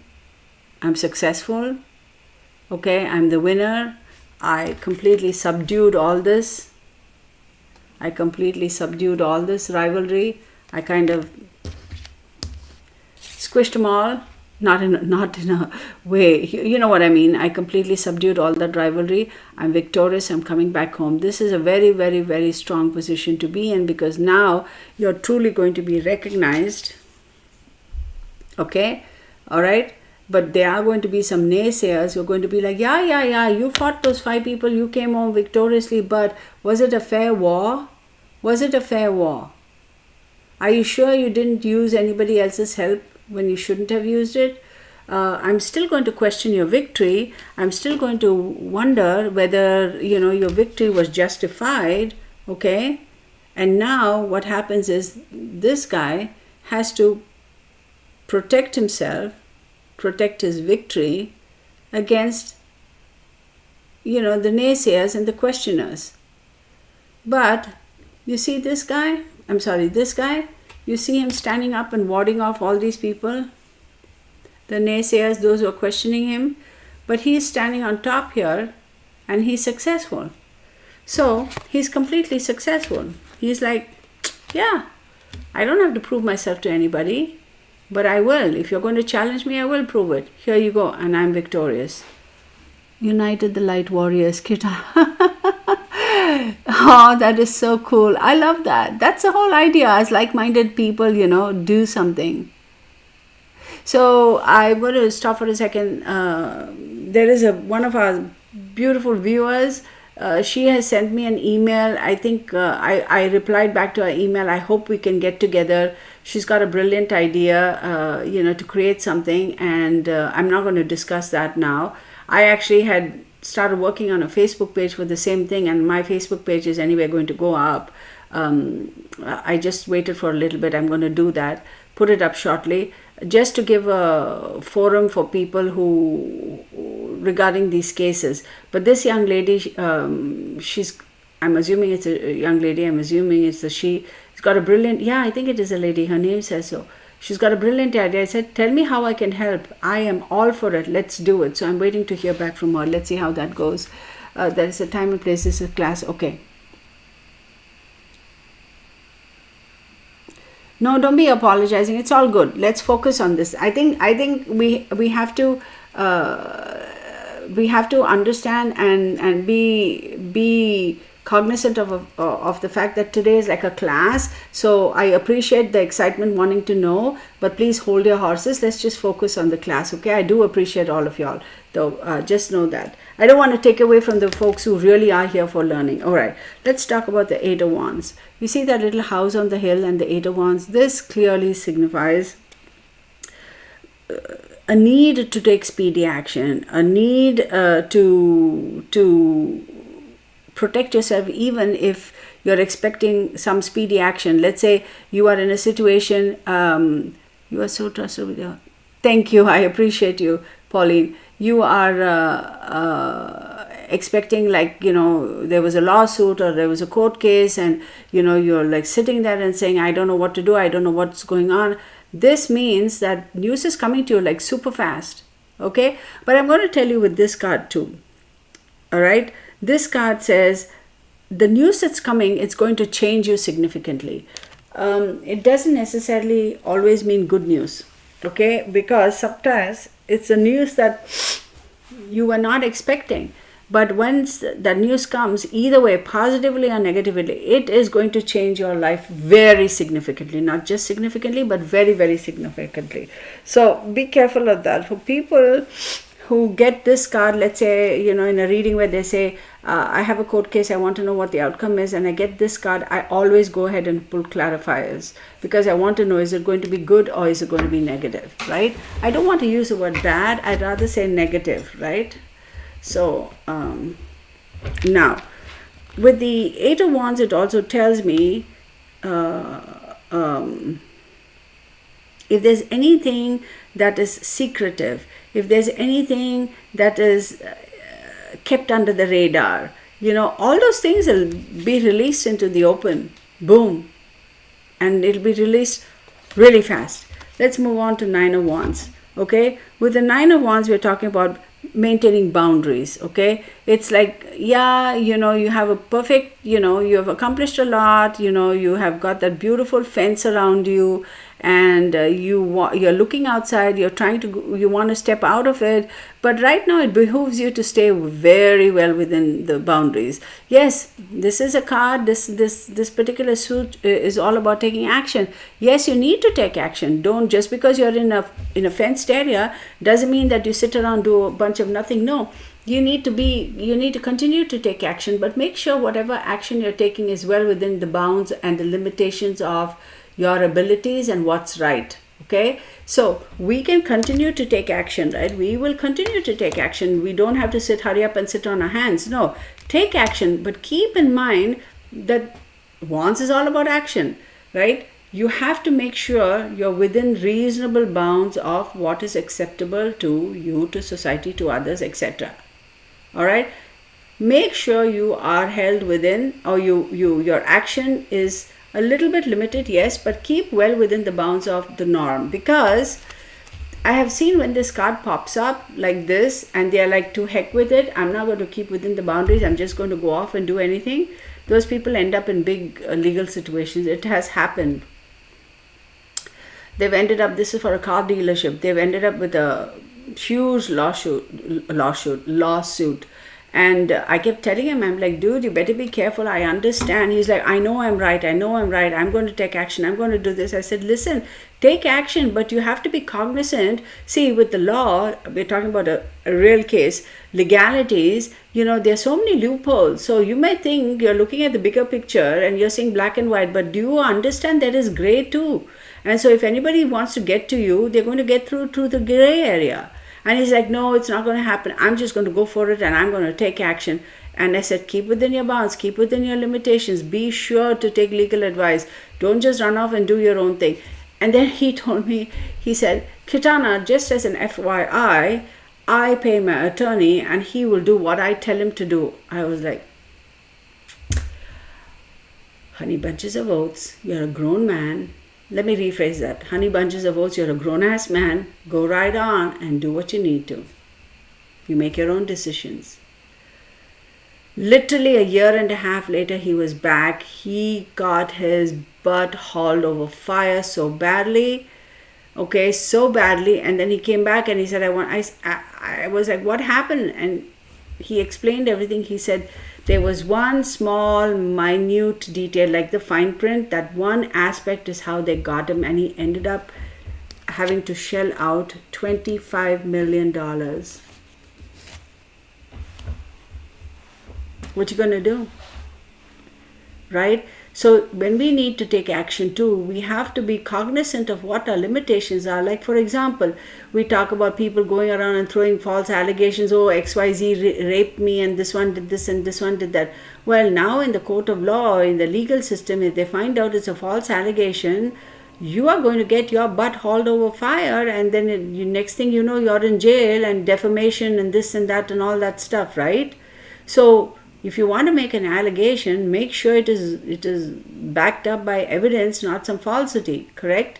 And be careful, because with this card, the Nine of Wands, it also tells me when people are expanding in business, like they come and say, you know what, I want to expand my business, grow my business, do this, do that. I got all these brilliant ideas and all these fancy, things in my head. I want to go ahead and accomplish all of that.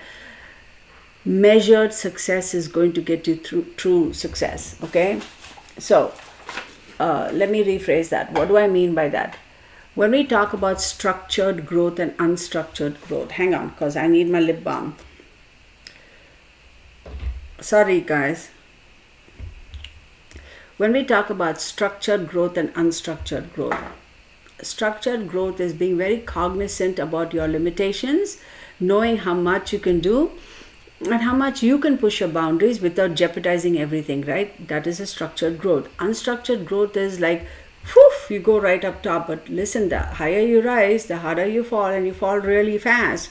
So if you go take it a step at a time, you'll be fine. So when people come to me and they say, we want to grow our business, and this card pops up, how do we do it? We're planning, we have 2 locations, we want to start another location, when is a good time to do that, etc., etc. And that card pops up. I always tell them, this is not the time for you, because I feel like you are not at a point where you have it all in terms of finances, your organization, etc. Give it some time before, go back to the drawing board and refigure it, because maybe what you're biting is way more than what you can chew and what you can swallow. So be careful. This card clearly signifies that. 10 of Wands. This poor fellow, look at him, he looks so sad. He's tired of carrying all that burden, but he's refusing to set the burden down. This is obstinacy.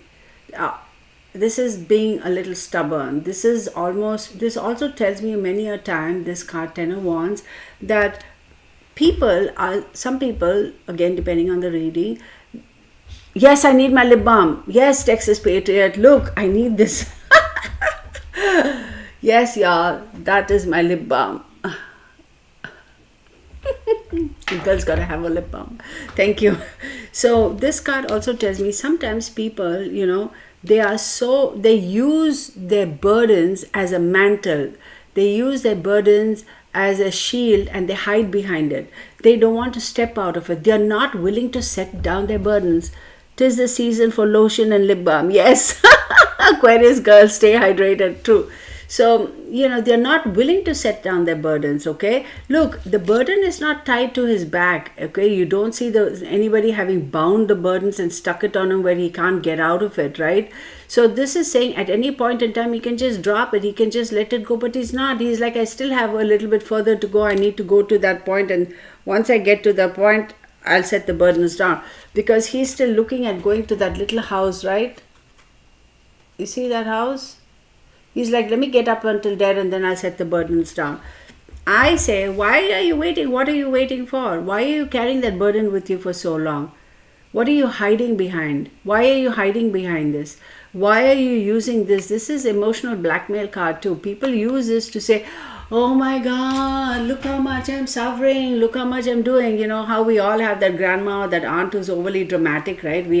Everyone has one of those characters in our family. I know I have one. She's so dramatic. Oh my God, my life is so difficult. Oh my God, this and that. She worries about everybody in the family. And we're like, what is wrong with you? Why are you worried about them? They're living fine. Everything is fine with their lives. What is there to worry about? Oh my God, if only they had a second child. People like that. It's like, no, stop hiding behind that. You're using this as an excuse. You're purposefully absorbing burden. Stop. Set the burden down. Nobody's holding a gun to your head and saying you have to carry the burden. Now, having said that, yes, there are some people who genuinely are so burdened with whatever it is that is going on in their life that they are finding it very overwhelming and they are unable to set the burden down because they are so used to that. that weight on their shoulders, that now even though they want to set it down, they don't know how to. They don't know how to. They almost accept it as the norm in their life, that they continue to carry with it. I always say, look at this card. The burden is not tied to this person. He or she can at any time drop it and they'll be fine. Okay? So please know, when this card pops up, it is at your discretion to set the burdens aside. You have control over it. Again, wands is actions. So take action now to set down all these burdens. This clearly says, yeah, you've been able to set it down, moving on, everything is fine, everything is free. Okay?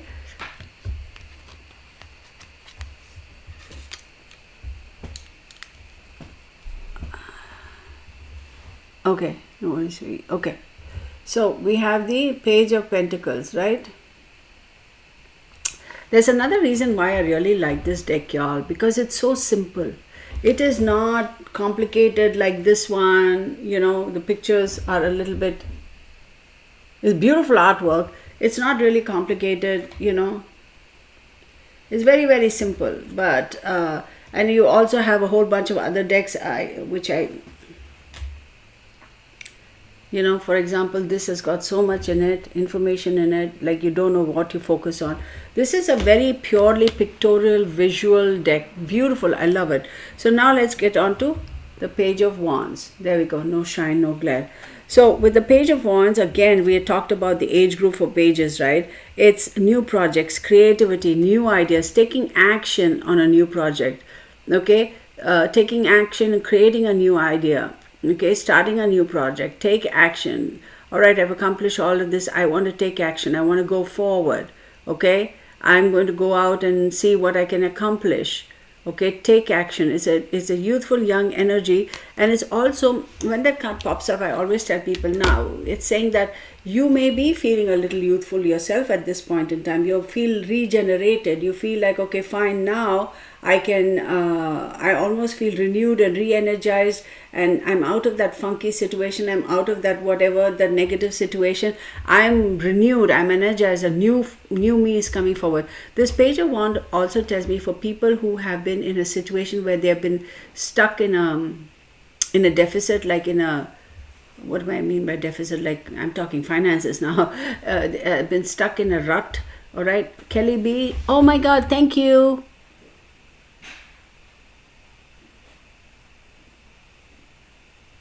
Oh, Kelly. Kelly, I do appreciate you. But then, you know what? People are always like excited that they want to ask questions. So sometimes I do understand it gets a little bit much. But for the most part, people have been very accommodating and they do know. So I do appreciate you as always, Kelly B. I really do. Thank you so very much for your contributions and the fact that you're here. So anywho, what I was going to tell you about the Page of Wands is also, people who have been stuck in a rut, they'll be like, I'm 55 and, I feel like I've stagnated in my life. And when this card pops up, I'll be like, the baton is in your hands. Take action.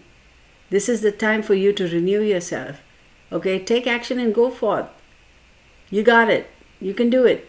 This is your opportunity. Who's that? I have to acknowledge. No, we are not covered. Wait. Okay. Creed Design, Inge. Oh, thank you. I appreciate you. I'd say there would be 78 cards. It's a standard tarot deck. Yes. Okay. We'll get into all those details as we get a little bit. See, here we are at the very basic understanding major arcana. Now we are into the minor arcana, the suits. Once we get past this, we will do, while you're on camera, I will do some mock spreads. So we'll ask a simple question. We are not doing personal questions on that time. We'll ask a simple questions and each of you can pull 3 cards and I'll pull 3 cards and we can kind of just go back and forth and say, what do you think? How do you think? And even if you don't want to mention it, you go back and watch. When you see others' comments, then you yourself will get an understanding. okay, the sequence and what it means, etc. We'll do all that later, I promise. So this card tells me it's time for you to step forth, okay? Renewed life. There have been times when people have lost their significant other and they feel stuck in, the past. And this card pops up. I say, no, this is the right time for you, okay?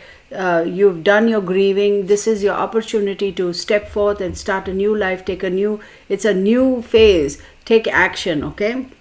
Then, of course, we have the Knight of Wands. Oh, baby. If this one pops into your life, this is a very free-spirited Ari. Thank you, Ari. I do appreciate your kindness and your generosity. Thank you for being here. So this listen, I'm going to tell you, if this Knight of Wands comes into your life, he is a very free-spirited person, very creative, not afraid to take action. And this person is also a very lusty person. This person is like, oh, baby, let's get on with it in the bedroom, shall we? So if the Knight of Wands does pop up, it usually signifies somebody who is very much in tune or in understanding, familiar with their own sexuality and their own wants and needs and what truly excites them. These people are quite amorous. Quite amorous. Think about that. I mean, we're talking about Aries, we're talking about Leos, we're talking about Sagittarius, right? The center of the lion and the ram. Very, it's action. Look, I will take the lead in the bedroom. It's okay. I know exactly what I want. I'll take the lead in the bedroom, that type of thing. Not afraid to ask, not afraid to want, not afraid to demand. Somebody who takes the lead, somebody who is very amorous, who can be a little bit demanding too in the intimate area. So this person is I would trust this person in a heartbeat, because not only are they a fire sign, they're not afraid of speaking their mind, they're not afraid of voicing their opinions, they're very confident, not so much cocky as in confident within themselves.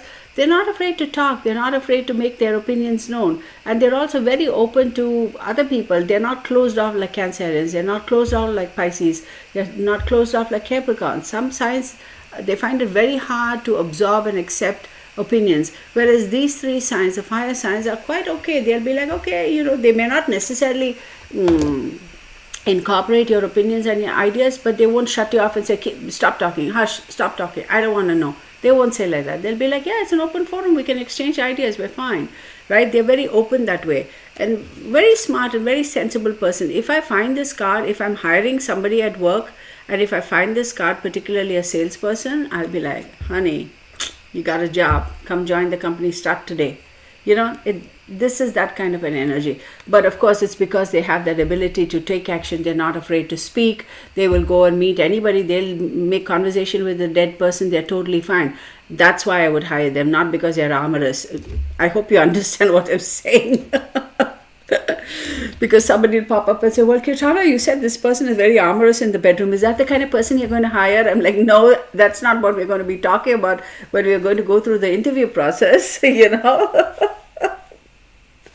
That's a sexual harassment lawsuit that's waiting to happen, asking those questions. But what I meant is, if I were to see a resume and I got the energy of the Page of Wands, the Knight of Wands, I'd hire that person, because I know that person is, if I say, hey, John Doe, look, we have this project coming, or if I say, John Doe, look, by the end of this month, I have a target for you, and the target is, I don't know, $500,000. John Doe will be like, fine, I'm going to go do it.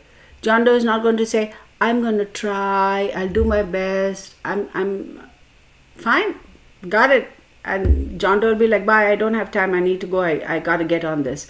Very active, very action oriented, very much taking the initiative, willing to go out. And John Doe will hit the road running, man. John Doe is going to go and he's going to make those phone calls, and people who had in his roster 10 years ago, he's going to say, buddy, I need you to come and do this. This is, you said you wanted to buy, come on over, I got it, got what you want, let's do this, make it happen. These are the people who make things happen, okay? Now, I will tell you one more thing. These people can also get a little bit aggressive, because they're so focused on going there and accomplishing something and taking action and doing that.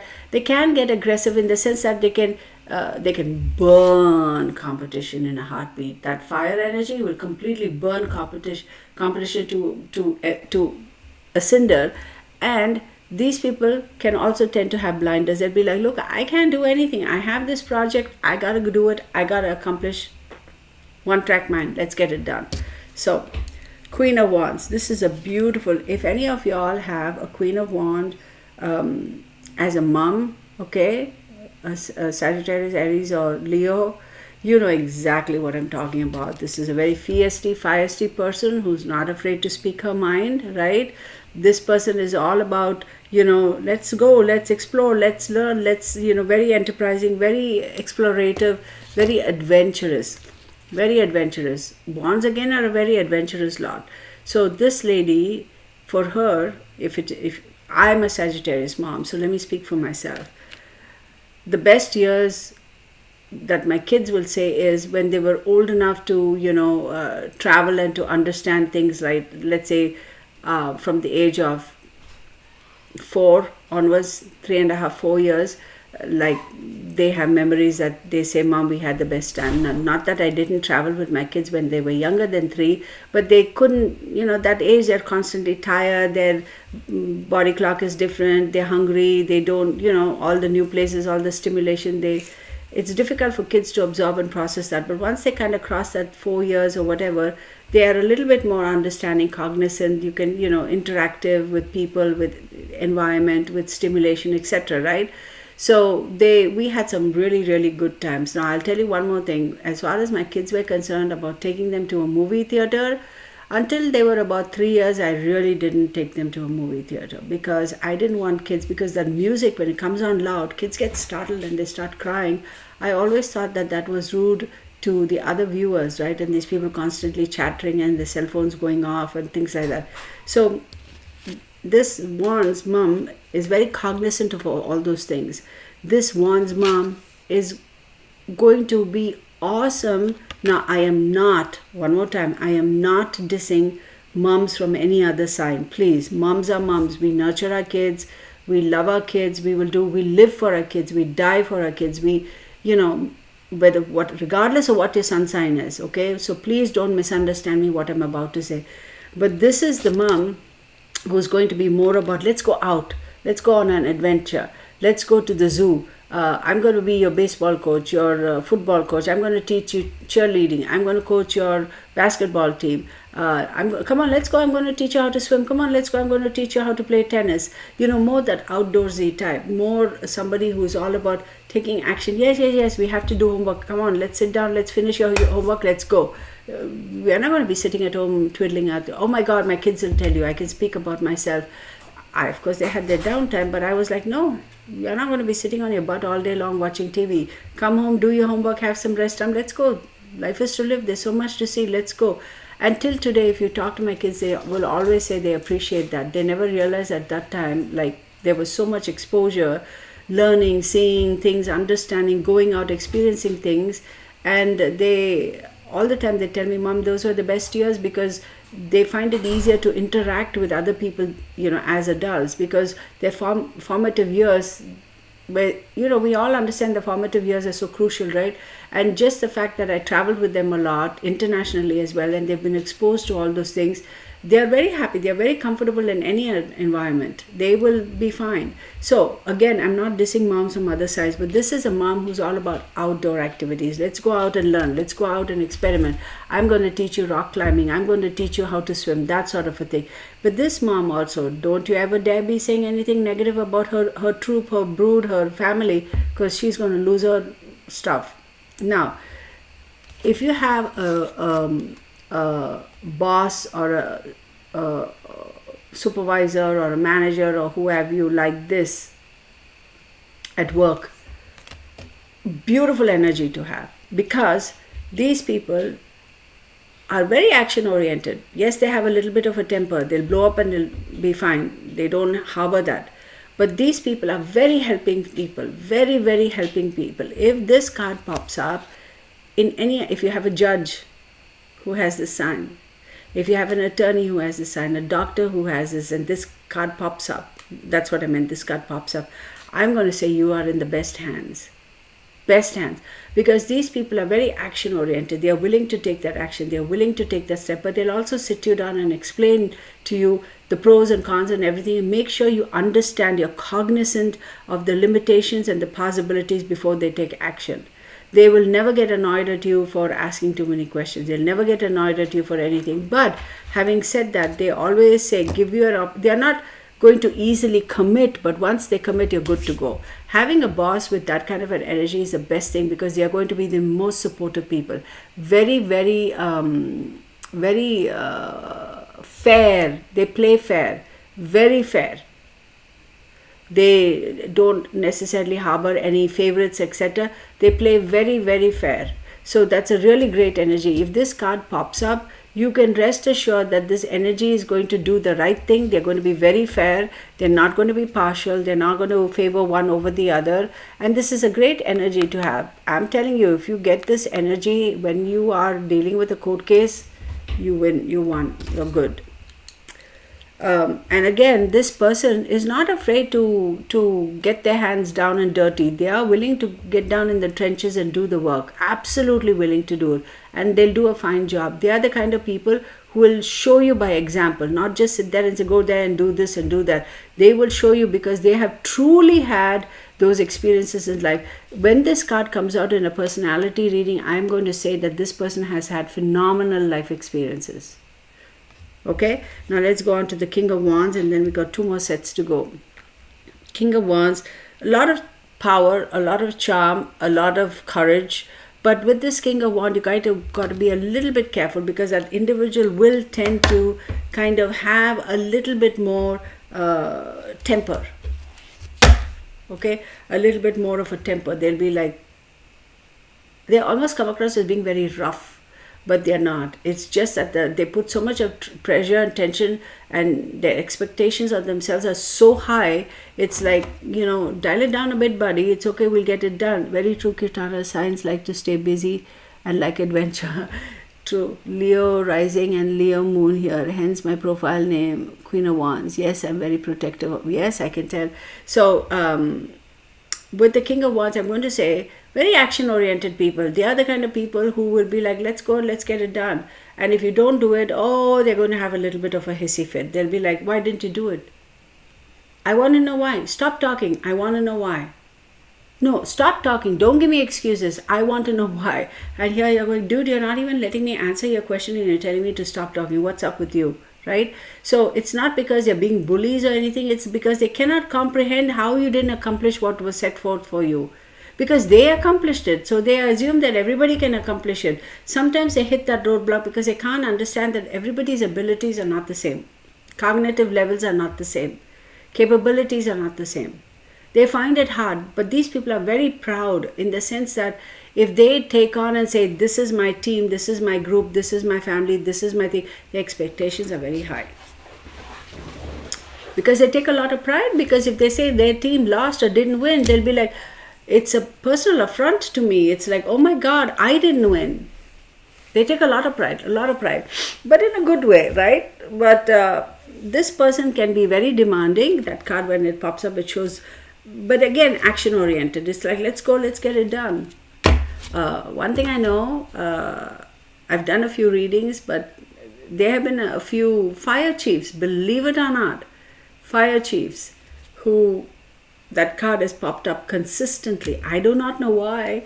Well, maybe it's because it's a fire element and it's the king. So fire department, the chiefs. I've done a few readings for different people, at least, in the fire department. And invariably it has popped out and they're like, yeah. I'll be like, are you the chief of your station? And go, yeah. Is your husband the chief of his station? Yeah. It's so weird how that card pops out. Okay, moving on. Pentacles, right? So 3, 4.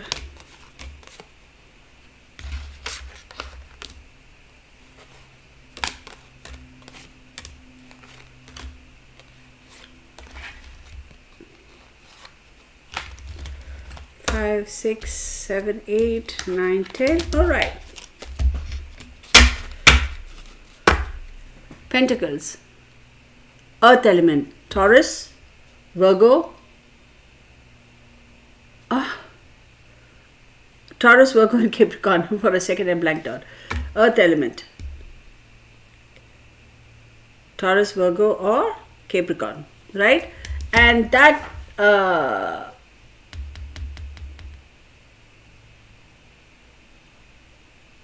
Pentacles denotes to the diamonds.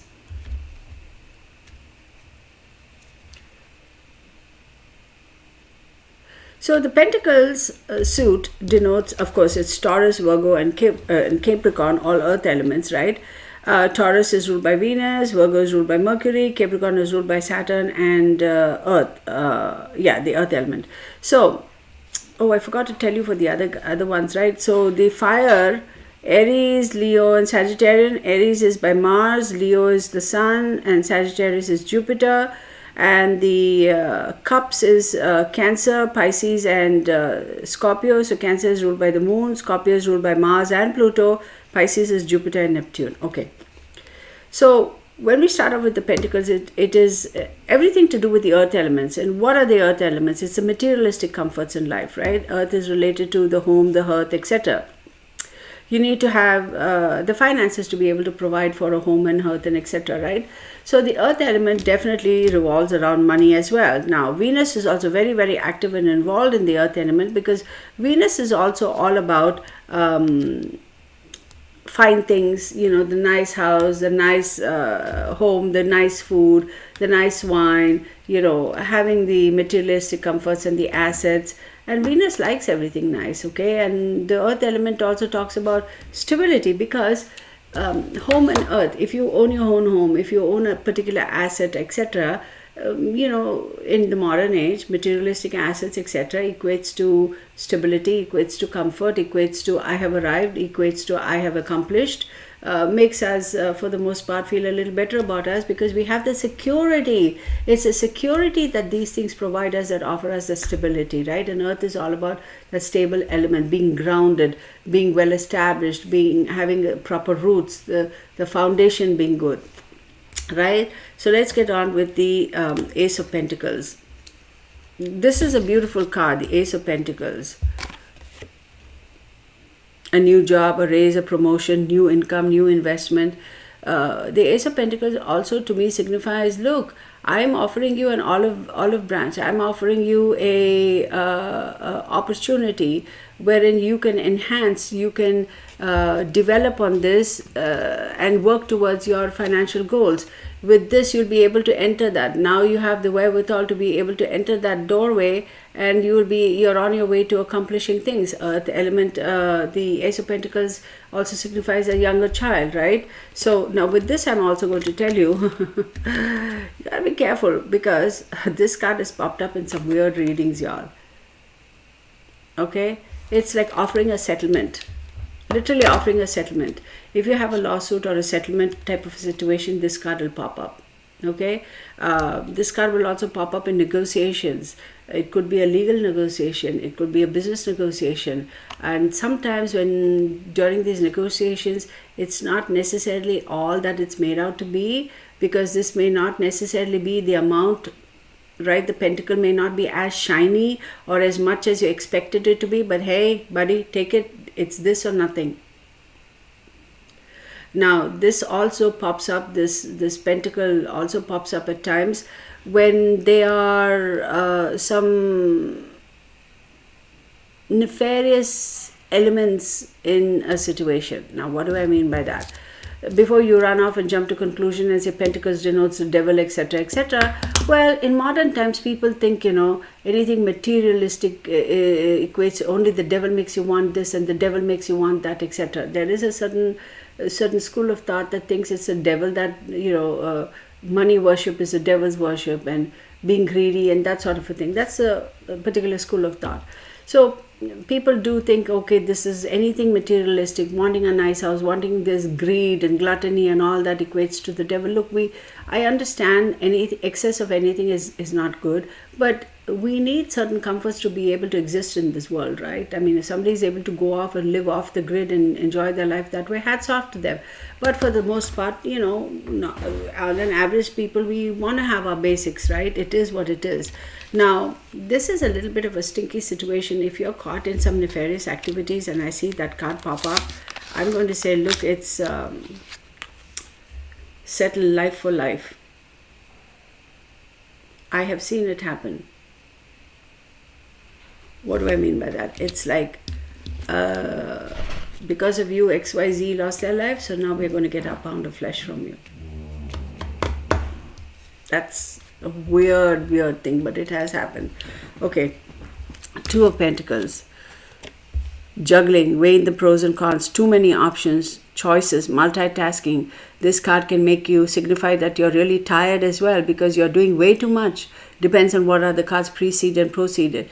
Too much on your hands, too many opportunities, responsibilities. You're juggling, you're trying to make things work. You can't put down one or the other. You don't know what to do. You're trying to figure out how to do it. You're trying to understand which has got more value.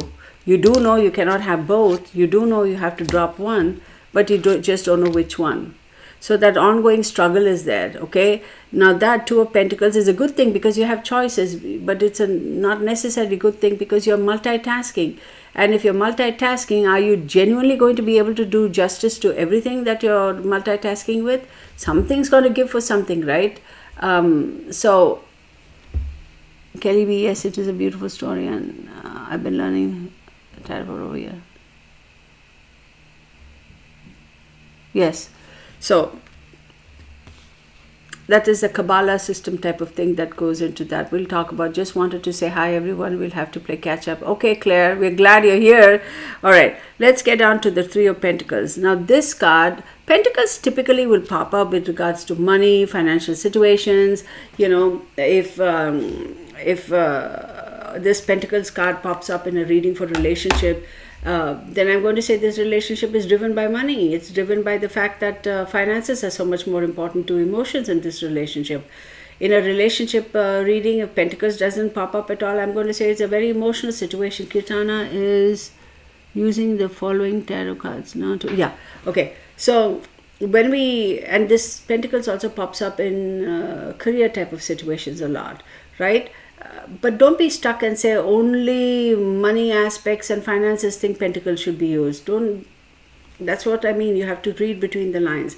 This can also mean a lot of earth energy, very strong earth element, that is Taurus, Capricorn, or Virgo. If a very strong cups shows up, like if you have 10 cards and 6 of them are cups, then you know very strong cup element, Cancer, Scorpio, Pisces.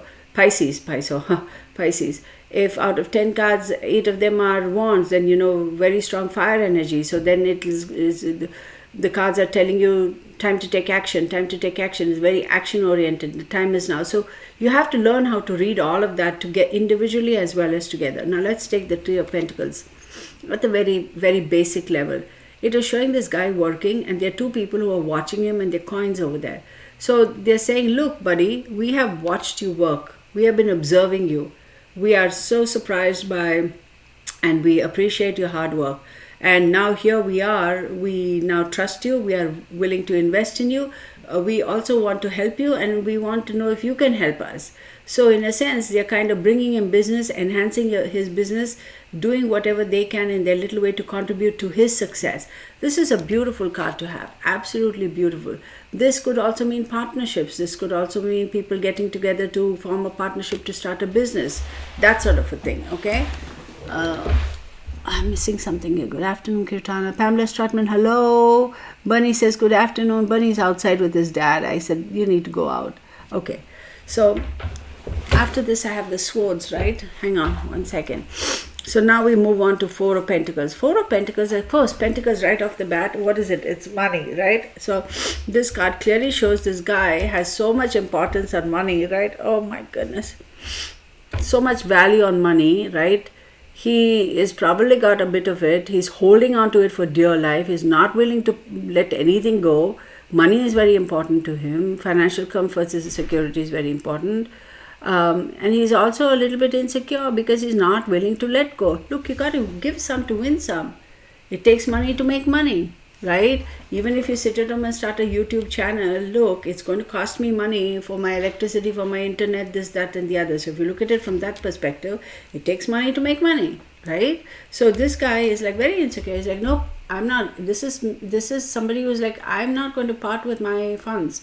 If this card pops up in a divorce kind of settlement, I'm going to flat out say, honey, he's not going to pay alimony and child support. He's going to fight you for everything.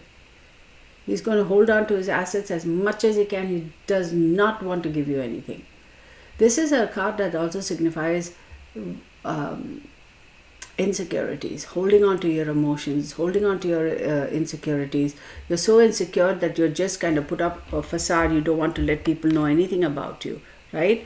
So, and of course in the reverse it says that, okay, this person is kind of letting his purse strings loose a little bit, is willing to look beyond his insecurities, does have an open mind, is willing to look a little, listen a little, talk to people a little, not so strongly like, not like that.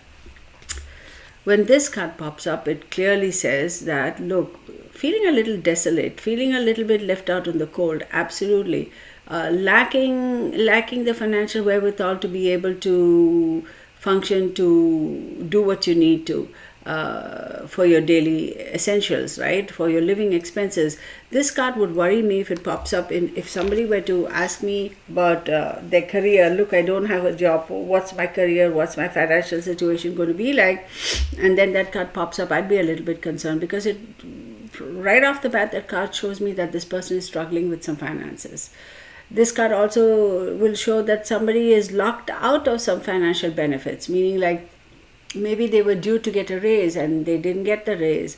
This card also shows that if there was a will and somebody passed and this person has been locked out, they are not going to get anything out of that. There is an element of feeling impoverished, feeling left out, feeling like I don't have as much as I should, feeling like they have been denied, they have been discarded, feeling of sadness, great sadness, like they've been literally left out or cut out of the family, cut out of their circle of friends. Or this card definitely signifies loss of a job. If you're getting fired, this one with the 8 of Wands, you're getting fired. Absolutely. It says, am I going to lose my job? Well, losing a job, when somebody says, am I going to lose my job, it could mean two things. Am I going to get fired, or is my position going to be eliminated? If the 8 of Wands and this one pops up, and I'll be like, honey, you're going to get fired. And it's going to happen soon. Very unexpected. Boom, done. End of story. So, but then again, if it is in the reverse, yes, it means that, your situation is not as bad as you thought you were, but you're still not out of the woods. There's still a little bit more, but it's not as dire as you thought it was. That's the one thing about this card in reverse. People would be like, well, reverse means the exact opposite. This card, no, it doesn't necessarily mean the exact opposite. It means that you're in a slightly better situation, but you're not right out of the woods. Okay? 6 of Pentacles. This card definitely shows charity. It shows negotiation. It shows I'm willing to give a little, to take a little. I'm willing to compromise. I'm willing to meet you halfway through. If this card shows up in a divorce, then I'm going to say this person is definitely going to negotiate for better, whatever, either child support, alimony. You may not get everything you're asking for, but you'll get some of it. Where you all will be like, okay, fine, at least this, that type of a thing. This card also shows generosity. Somebody is very generous with their pocketbook maybe. And again, it doesn't necessarily mean money all the time. Generous by giving, right? You could be generous in terms of, if somebody is struggling and they cannot afford to pay the rent, you'll be like, okay, fine, for a few days you come and stay with me. Or they'll be like, you know what, it's okay, we have just, you don't have a car, you know what, anyway, my work is close to where you work, so I'll give you a ride every day, no problem. It could mean like, hey, I won't be able to drop you off and pick you up because I leave at 4 o'clock in the morning. You get to work at 8. So how about I pick you up and bring you back home? At least one way I'll be able to help you. You're being generous. You're sharing your resources. This could also mean in terms of sharing your emotions as well too, depending on where the card lies and what we are reading and what precedes and proceeds it. It's all about generosity of spirit, give and take. This card pops up a lot, believe it or not, when there are people who are waiting for organ donations, like they're waiting and they don't know if they're going to get their really, dude, really, They don't know if they're going to get their I'm sorry, my neighbor. So Bunny likes to sit out in the sun. He just honked at Bunny, and Bunny's like, okay. Well, we know each other, but anyhow. So when you are waiting for a organ transplant and you're waiting, this card will clearly tell me that it's on its way. Hang in there, it's going to happen. It clearly does. Now, I'm also talking about in terms of people who are expecting a settlement, right? Be it court, be it whatever. This card tells me that you may not get everything, but something is going to come wherein you'll be happy. Somebody is going to be a little bit generous, okay? Somebody is going to be able to help you a little bit. It may come from an unexpected source. I've also seen this card pop up where in cases of not adoptions, in cases of fostering kids. That card pops up a lot. Okay, so let's go move on to the Seven of Pentacles. So you've accomplished all of that. You got to a position where you're able to, kind of help others. And now you have the Seven of Pentacles. What do you do with the Seven of Pentacles, right? The Seven of Pentacles is saying, look, you worked really hard, right? You have put in a lot of effort, and now you're waiting to see the success. And you're waiting. You're like, when is the success going to come? When is that success going to come to me? And you've been waiting, and you're like, look, I've been working my butt off. When am I going to see the fruits of my labor? This card tells me you will. It is delayed. You have to be patient. See, the Sevens always talks about obstacles. Seven of Cups, too many choices. When you have too many choices, you don't know how to make a decision, and you delay making the right decision. When you talk about Seven of Pentacles, it's like you put in so much of work, but your success, you're not seeing it right now. You're waiting for your success because it's delayed. Again, a stall. When you talk about Seven of Swords, it's betrayal, dishonesty, running away, etc. When you're betrayed by somebody, it stalls your progress. You can't think straight. Seven of Wands, somebody's questioning your success, somebody's questioning your authority, somebody's questioning your winnings, and you have to now stop doing everything to protect yourself and defend against your honor, your morals, your whatever, and fight these people off. So Sevens are all about stalling, right, before you get on to the next phase. So this card is definitely telling me success will come, honey. Success will come, but you got to hurry up and sit on your hands for a little bit. You got to wait a little bit. This is all about waiting. Sevens is all about teaching us patience, okay? Even in astrology, when you look at the 7th house, it does talk about, having the patience a little bit, having the maturity and cognizance and emotional strength to say, I've come this far. I know I'm very close to the 10, which is completion, which is 100% success. I just need to be a little bit patient. It's going to come to me, but I got to be patient. This is a tough situation to be in when this 7 of Pentacles card pops up, right? This is when people get so annoyed and they'll be like, I've been with this guy. I've been dating this guy for the past 4 years. It's about time he proposed. Everybody's saying, when are you getting married? When are you getting married? When are you getting married? And he doesn't even want to get married to me. So when is he going to propose? Is he going to propose? I'll be like, yeah, he is, but you got to be patient. Well, when is that going to happen? Well, let's look at the other cards, right? Maybe he's just waiting to get his money together to buy you the right size ring. Maybe he's putting away some money so that when he proposes, the wedding is also taken care of, so he can pay for the wedding. Think about all those things. So this is all about, I put in so much of effort, when am I going to see success? Okay? Ari says, thank you, Texas, for keeping us on the train track. Okay. 8 of Pentacles. 8 of Pentacles says, look, Kirtana, I put in so much of effort with the 7 of Pentacles, success has not come. I'm about to give up. I'm going to say, don't. Look at the 8 of Pentacles. 8 of Pentacles is like, continue. Success is going to come. Don't stop now, silly. If you stop now, everything is going to fall apart. Continue to pay attention to your work. Continue to work away diligently. I'm going to say, continue to master your craft, because guess what? You have the security of a job. So continue to master your job. Continue to focus. Continue to work away. Continue to chip away, because you are definitely getting ahead. You may think that nobody, oh my God, I used to date a fire chief from Chicago. So did that explain him, Ari? So with the Eight of Pentacles, it's saying don't get derailed by, oh, I didn't get my laurel, I didn't win my crown, I didn't win the employee of the month, because there's more to come. Don't give up now. There's more to come.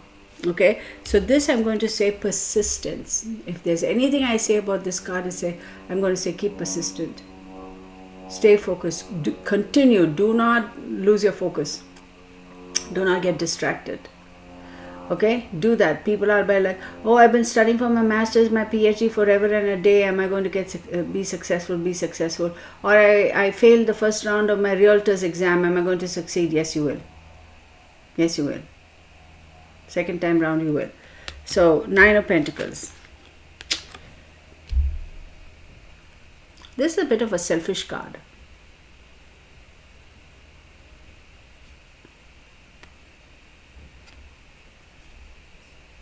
So, thank you for sharing that, Queen of Wands. So, and of course, with most public libraries, you can even do online, right? You can borrow a book online. So, think about that. Okay.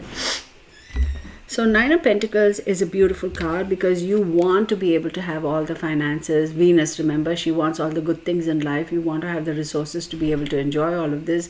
This card, to me, when this card pops up, I'm going to say this person is a little bit selfish, a little bit greedy, a little bit too caught up in the materialism of life, a little bit too focused on, you know, the money and what money can buy, the best things. And if you were dating somebody and you say, look, I have this girl I want to, or this guy, I want to,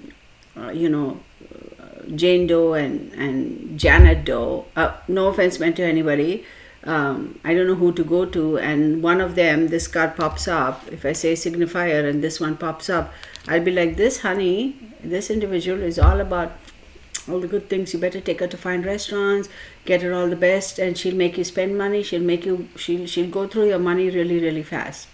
She wants all the fine things. If you get her Louboutin shoes, she'll be like, oh well, this is only $1,200. Right? That's the kind of person I'll be like. This is a very materialistic and very selfish person.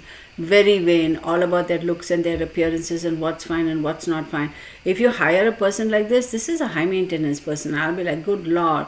This one is the one who's going to constantly complain about, oh, my back is hurting because the chair is uncomfortable. Oh, the table is not high enough. Oh my God, look at this pen. This pen is like one of those cheap pens. You know that other pen they have in that particular store? Yeah, maybe we should, HR, can you order that? You know, these pens make my fingers hurt. This is one real high maintenance kind of an individual.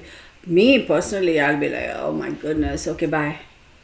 Because I personally don't have the patience to deal with these kind of people. I'll be like, whatever. If materialistic things are so valuable to you and you're never happy with what anybody gives you because they give it to you of their own free will and you're constantly whining and complaining, well, how about you just go and buy it yourself and then show us? But these are the people who are not going to do that. They want others to provide. They're all about,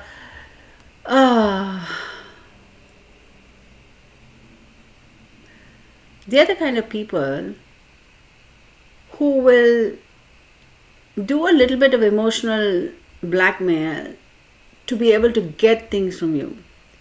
These are the kind of people who will, when you go somewhere to public, they're constantly going to be like, oh, I wish I could afford that. I wish I could afford this.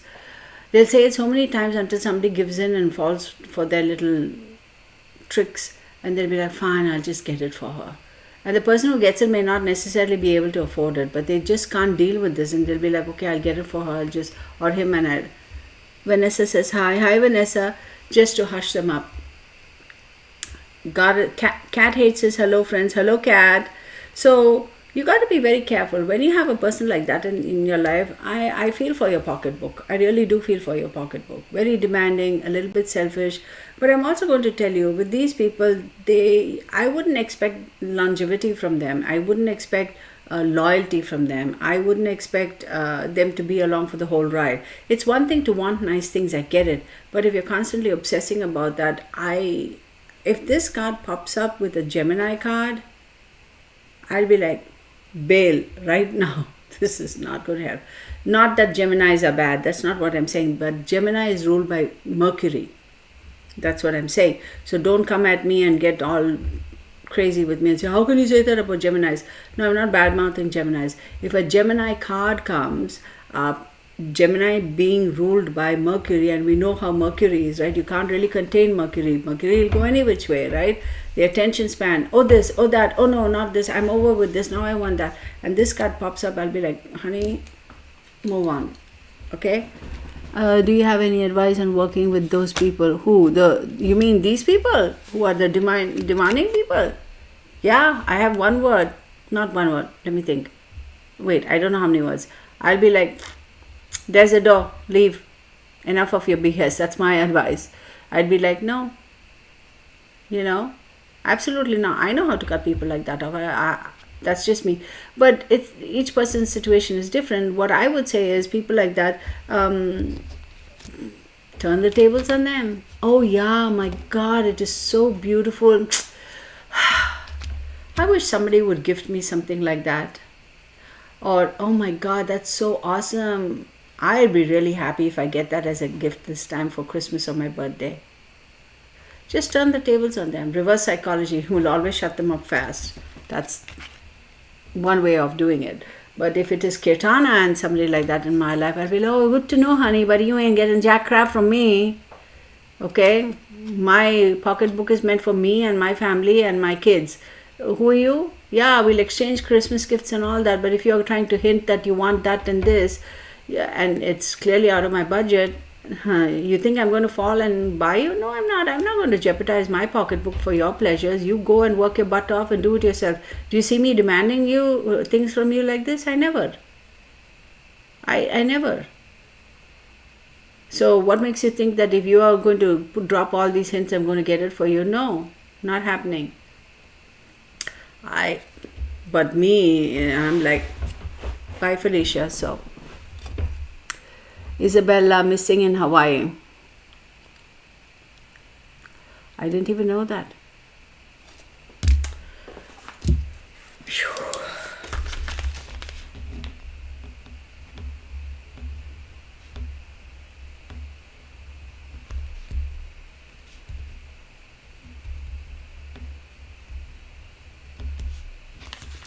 Okay, at some time I will do it. Oh, hail and thunderstorm, I will definitely watch it. Hey, be careful, Scout Inquirer. Hail and thunderstorm, good Lord. Woo.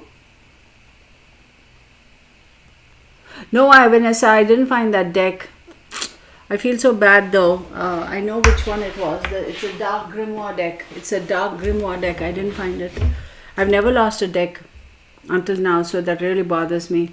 What is it? Okay.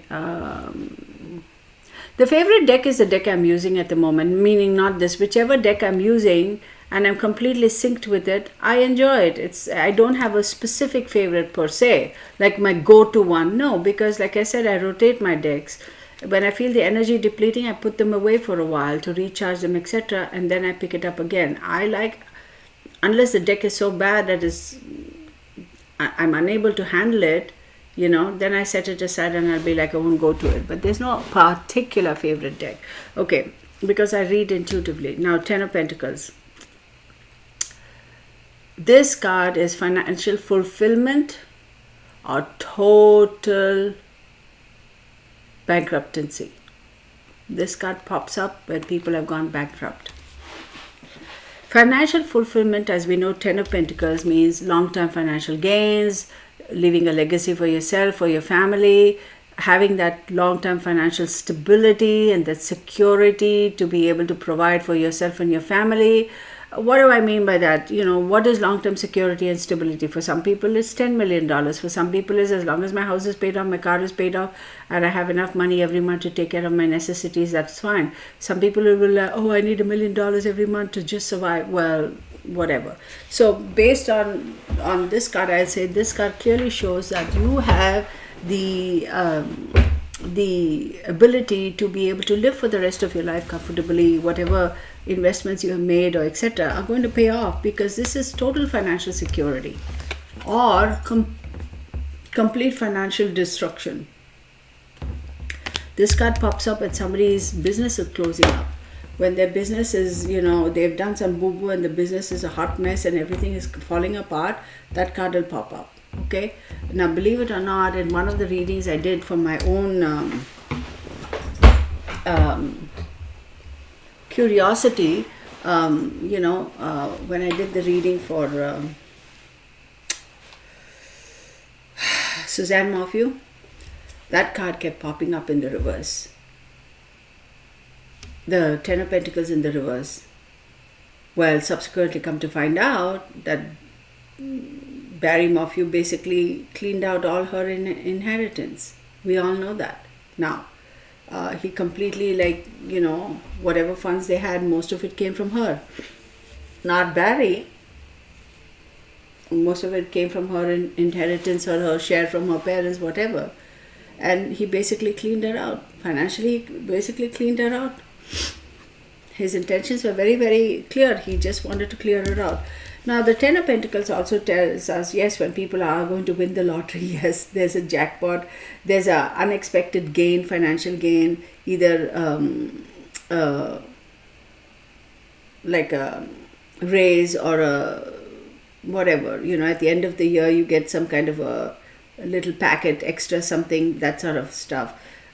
It's a really good card to have. But I'm also going to say, now having this legacy card, having this long-term financial gain card, it shows that you are capable, you have it at the moment, you have all the security to be able to sustain yourself at a certain level, okay, for the rest of your life, maintain a certain lifestyle. But this doesn't guarantee and tell me that whether or not you'll be able to maintain the stability and live within the means of this Ten of Pentacles.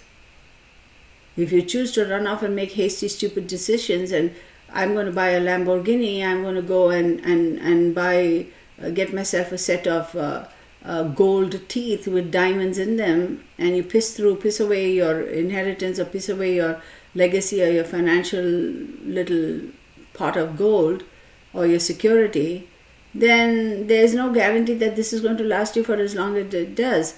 This also tells me that stay within your financial boundaries. That card clearly tells us that. Yes, you have it as long as you stay within the boundaries. Okay?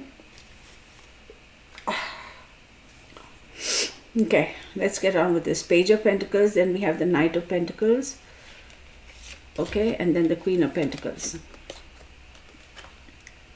Page of Pentacles, most definitely for me, we know the age, right? A new offer or an opportunity to raise some money, start a new project, news is coming. Okay, you have this ability to, based upon the news that you're getting, is going to open some doors, open some avenues, give you some windows of opportunity to be able to create some wealth. Absolutely. Absolutely, news is coming and it's going to show you some opportunities, open some doors. It's not going to create the wealth for you. It's going to give you some opportunities. It's going to open some doors such that you can go forward and create your wealth. This news is coming. Absolutely. Wonderful. Then we have the Knight of Pentacles. Alright. This is somebody who's not afraid to work hard. This is somebody who is not afraid to actually get down and dirty and work for the financial security and financial stability and gain. This is a very hardworking individual. This to me is somebody who really does, from the very beginning is focused about finding the stability, creating that financial stability, having that little something to be able to fall back on, very focused on work, very cognizant about, level-headedness, all that sort of stuff, does have that youthful energy around him. This person, I would say, is very hardworking, very reliable, okay? But this person can also end up being a workaholic. This card does pop up. When they are workaholics, it does pop up.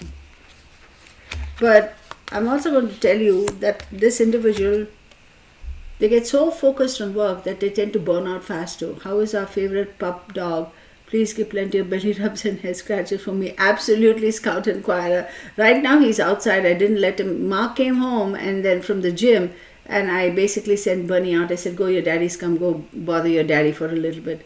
This card, the Ten of Pentacles, also has a tree of life in front. Absolutely, it does. Absolutely.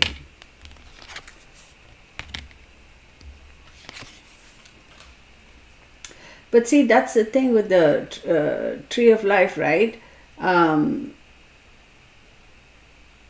If you chop it down, then what happens? What life is it going to support, right? So it's not just having the wherewithal and having the funds, but it's how you manage it. That is what will make all the difference. So the Ten of Pentacles will also tell us that. It says, yes, you have all of this, but how are you going to manage it, right? Having all that is fine and dandy, but if you don't manage it right, then it's all gone, right? So with the Knight of Pentacles, these people do tend to get burnt out a lot. They are the kind of people who literally kind of will work 2 jobs, 3 jobs, right, to make ends meet, because you're constantly like, oh, I got to make it, I'll do it. These are the people who you'll see at 2 a.m. in the morning at the 7-Eleven filling up the big gulp, okay?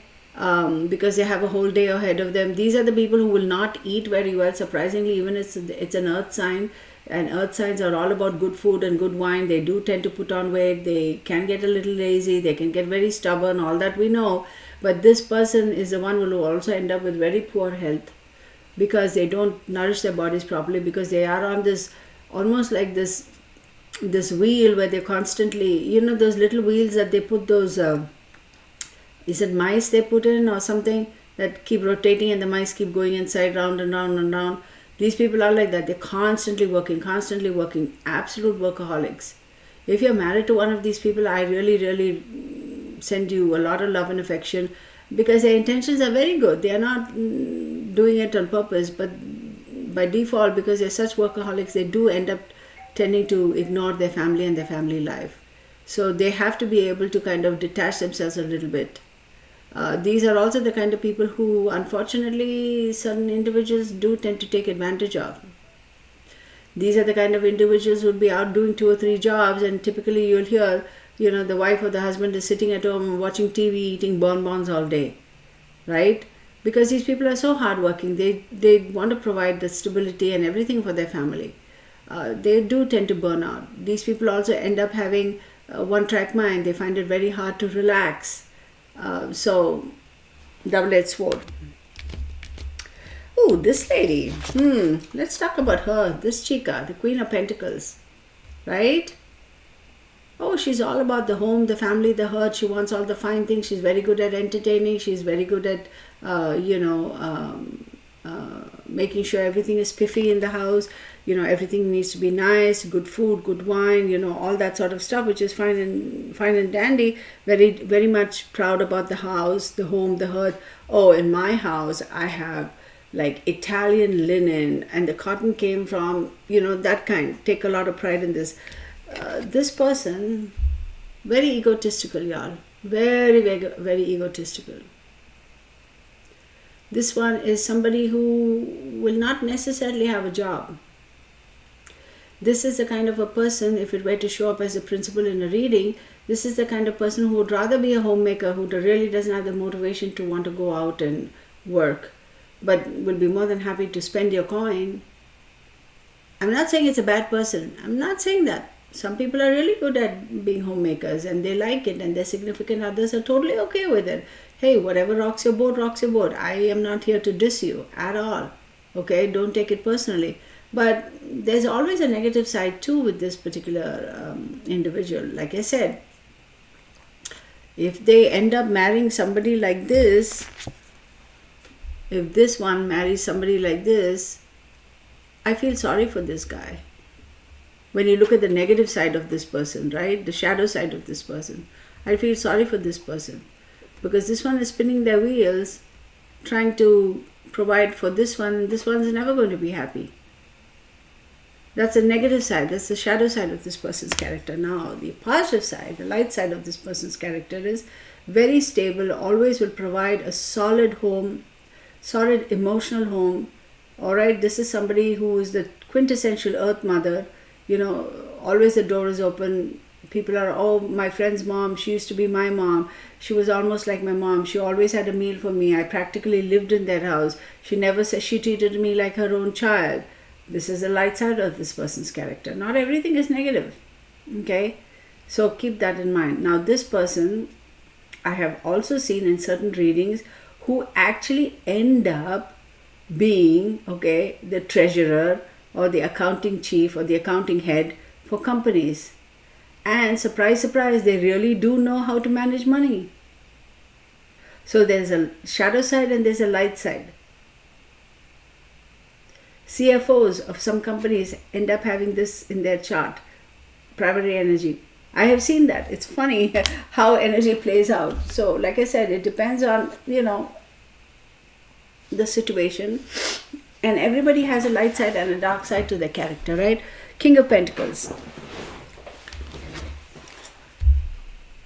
Very good at investing. If you get this card in terms of the King of Pentacles, very cognizant about finances, very good at investment, banking, that sort of a thing. That is when that card pops up. Now, this person, I also want to say, will always end up being slightly highly stressed because they are so involved into that finances and this and that and the other. It constantly stresses them out because they're constantly looking, and investment bankers, stock exchange people all fall into this category. They are so highly stressed. They're constantly spinning their wheels. They'll get up in the middle of the night, and even though the stock exchange may have shut down for the day, they'll get up in the middle of the night and they'll be like, oh my God, what's the stock at? Oh my God, where's the stock at? Very, very cognizant and educated with regards to finances. They do know how to manage. They are leaders. Kings are leaders, but highly stressful. Okay, now these people also end up being in the treasury department, the bankers, etc., because they also have a tendency to be a little bit conservative. Now, again, the light and the shadow side. So there is one aspect of these people, because Taurus, Capricorn and Virgos can be very, very stubborn. So if they end up having those stubborn qualities, and this one also pops up, then they end up becoming people who are in the treasury and who are, responsible for the vault or the bank or, something like that, where they're holding on to money and they're responsible for watching that asset because they won't let anything scoot past them. But on the other side, if they are on the other end of the spectrum where they are trading and doing all those things, these people are very careful, very cognizant about investments, etc., very, very sharp about money and all that stuff, but also very, very highly stressful. Now, I'll tell you something. If this ever pops up in the negative, clear as day, that person is a gambler. Clear as day. All right, let's move on. Now, we're going to do swords. Because we started at what time? At 11, right? Or 10:40, 10 to 11, 12, 21. So we're already about 3 hours in. Let's try to wind it down. Joshua Robinson, I was wondering where you were, Joshua. You finally showed up. Thank you. Thank you, Joshua, as always. None of our live streams are ever complete without Joshua being here. Joshua, you have to leave your comments also with the videos. See, I always try to... I don't see you on the comment section, but thank you so very much for joining us and your generosity as always. Just thank you for being you, Joshua, for showing up for all our live streams.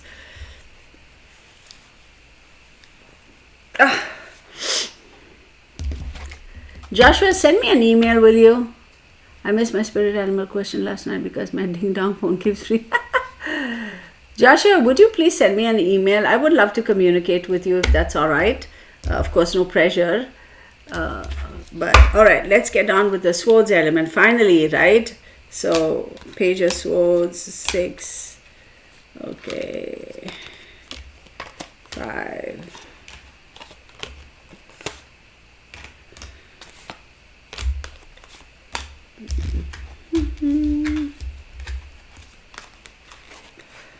You guys are still here. Wow. Y'all are not tired of my voice. That's so cool. You guys think this is interesting? Y'all wait until we start mixing other elements into this. What do I mean by that? When we start getting into the spreads and I start incorporating different things like the numbers and, all that stuff into this. It's a lot. Joshua in the house. Yes. Okay. So we have, again, Swords, right? Swords equates to air, right?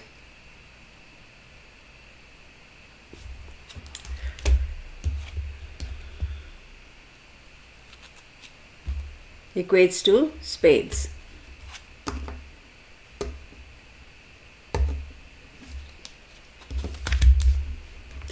In playing cards, it's the spades.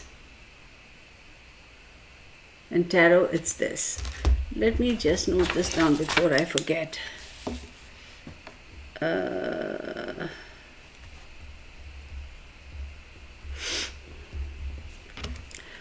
And I forgot to also say with the Pentacles, okay, it's the shadows, the physical body, earth, and objects of possession. I think I said it, but just so. Spades is all about our intellect, okay? Spades is all about, and swords and spades is all about our intellect, okay? I'm sorry on my nose. Oh my goodness.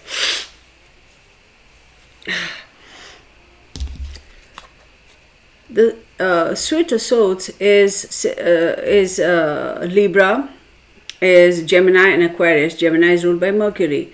Libra is ruled by Venus. And then you have Aquarius is ruled by Saturn and Uranus. So when you look at Mercury, Mercury is very quick, okay? And Venus is also, she can be very iffy, not iffy, she could be very demanding, right? And she wants everything correct. And then you look at Aquarius, it's ruled by Saturn and then Uranus as well. So Saturn is all about going inside and reconstruction, reconfiguring, making sure everything is right. And Uranus is all about sudden changes. Now the Swords energy is very, very quick. It's very intellectual, very cerebral. They say it's I know people get crazy when I say this. Never tired of your voice. Thank you, Sherilyn. Send some love, everybody. Sending love to all of you guys. Thank you, Ellie Renard. Thank you. Kathleen Cheney, thank you. My marine son is a Gemini. Ari, really? Well, thank you for the services and thank you, Mom, for the sacrifices you make as well. So, with this card, again, don't lose your hat when I say this, is typically associated also with the devil or the negative energy. Now, before you'll all flip out, because I said Libra, Gemini, and Aquarius, no, I'm not saying, because it's very swift, very cutting, very instant decisions, doesn't stop to think. It's like off with your head, that's it, to heck with it. Brutally honest, to the extent of being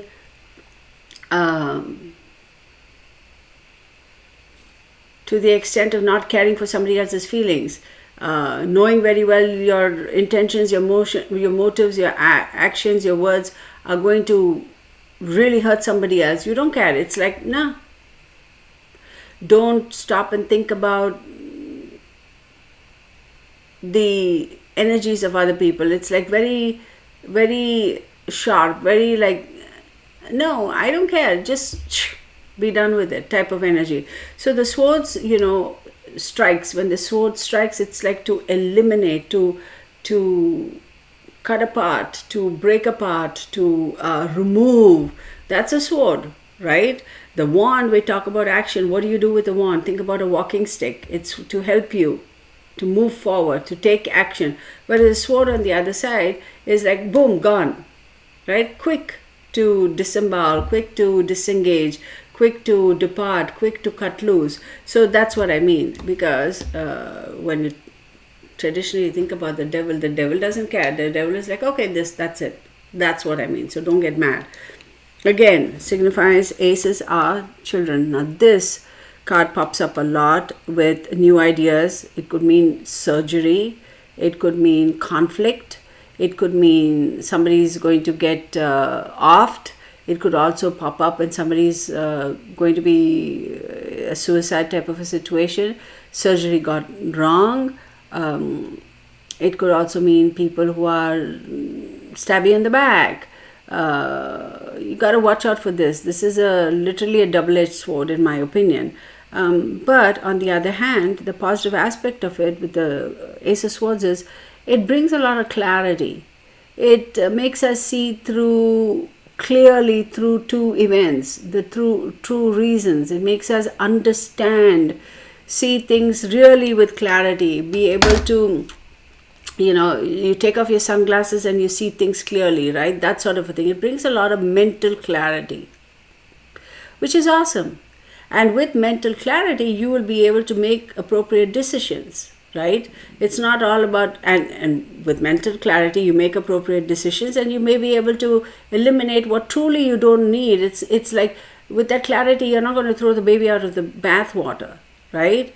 But in general, the Swords energy is like, I don't care where the baby and the bathwater goes. But with this kind of a clarity, you'll know, all right, fine, this is a decision I need to make. This is where this is heading. So this in a way is a good card. But the negative aspect of it, as I told you, as we discussed just now, could mean any number of things. It's literally stabbing you in the back. Surgery's gone bad, needing surgery. Somebody is getting offed, or somebody is committed suicide, or, infections. Very, very, very, very, be very careful when that card pops up. It clearly denotes infections.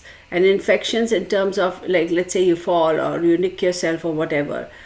Infections happen very easily. It gets into your bloodstream. Now, one thing I'll tell you, I don't want you all to flip out. Please do not flip out. I have done a couple of readings. I think I did a small video bringing about awareness for rabies. This card pops up. It's very, very sad, but that card pops up because it is showing a direct jab into the bloodstream, and then you're whatever. As we all know, rabies is 100% avoidable because you get your vaccination in time, you 100% survival rate.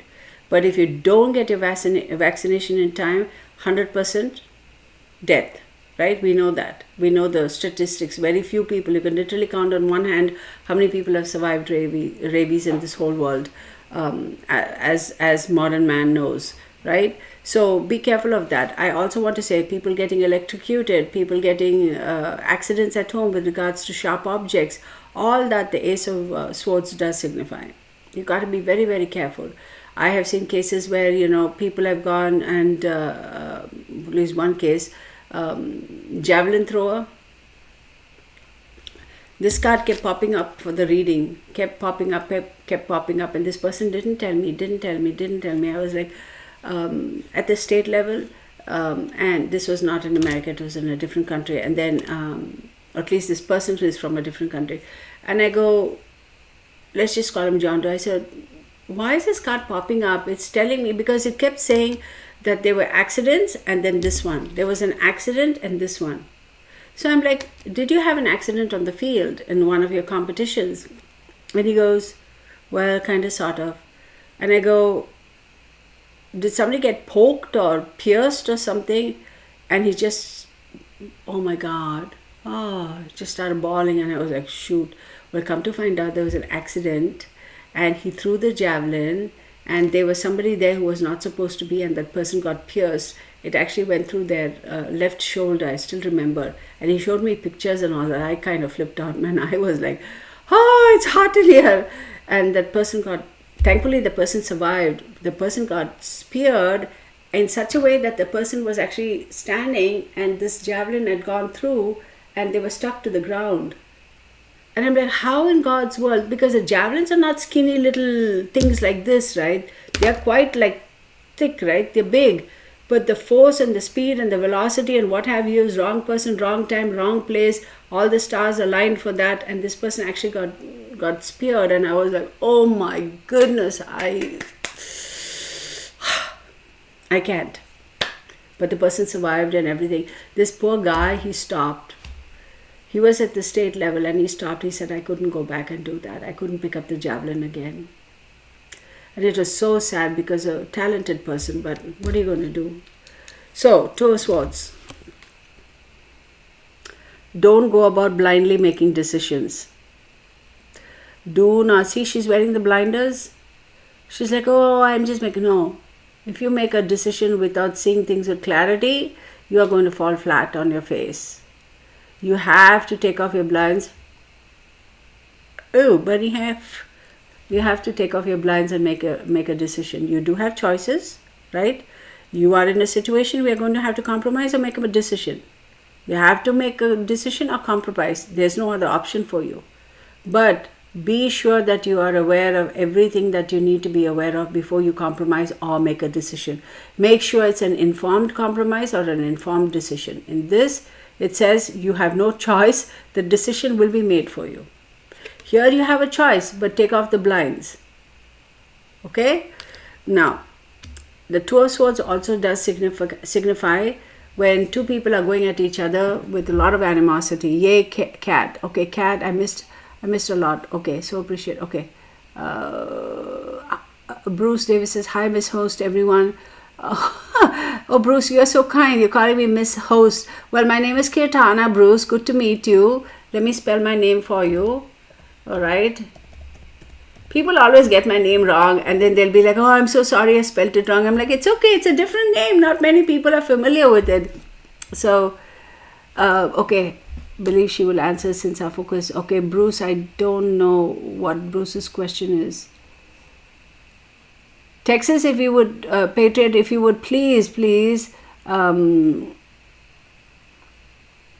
if you would please have, I don't know what his question is, but if you would care to send me an email, I'll be more than happy to address it.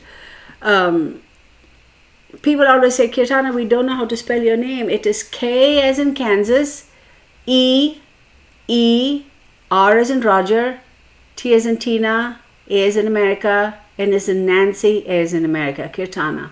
All right, there we go. So let's go to the Three of Swords. Okay, when it comes to relationships, I also feel that people are kind of, with the Seven of Cups, the gaslighting card, with this, if this pops up, clearly relationship situation, 100%. So, oopsie. With the Two of Swords, I'm also going to say that, you've got to be careful depending on what the situation is, because it almost feels like, it's a double whammy. If it is a negative situation that you're experiencing, clearly it's a double whammy. It's things coming at you from both sides. So you've got to really protect yourself.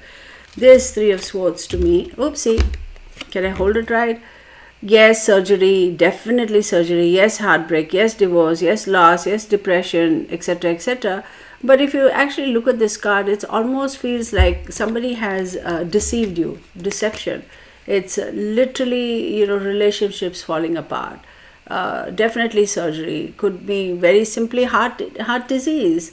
This is a very, very sad kind of a situation because the person is affected so deeply that it's hard to bounce back. It's a little bit difficult to bounce back from the Three of Swords. A little bit difficult. Even when you have a three-way kind of a relationship, this pops up a lot. So, Bruce, can I ask how you can talk to spirit, think great, wish I could but can't? Okay, that's a very interesting question, Bruce. I see your question there. I'm going through this tarot because the whole goal is to be able to show everything tarot, astrology, how to do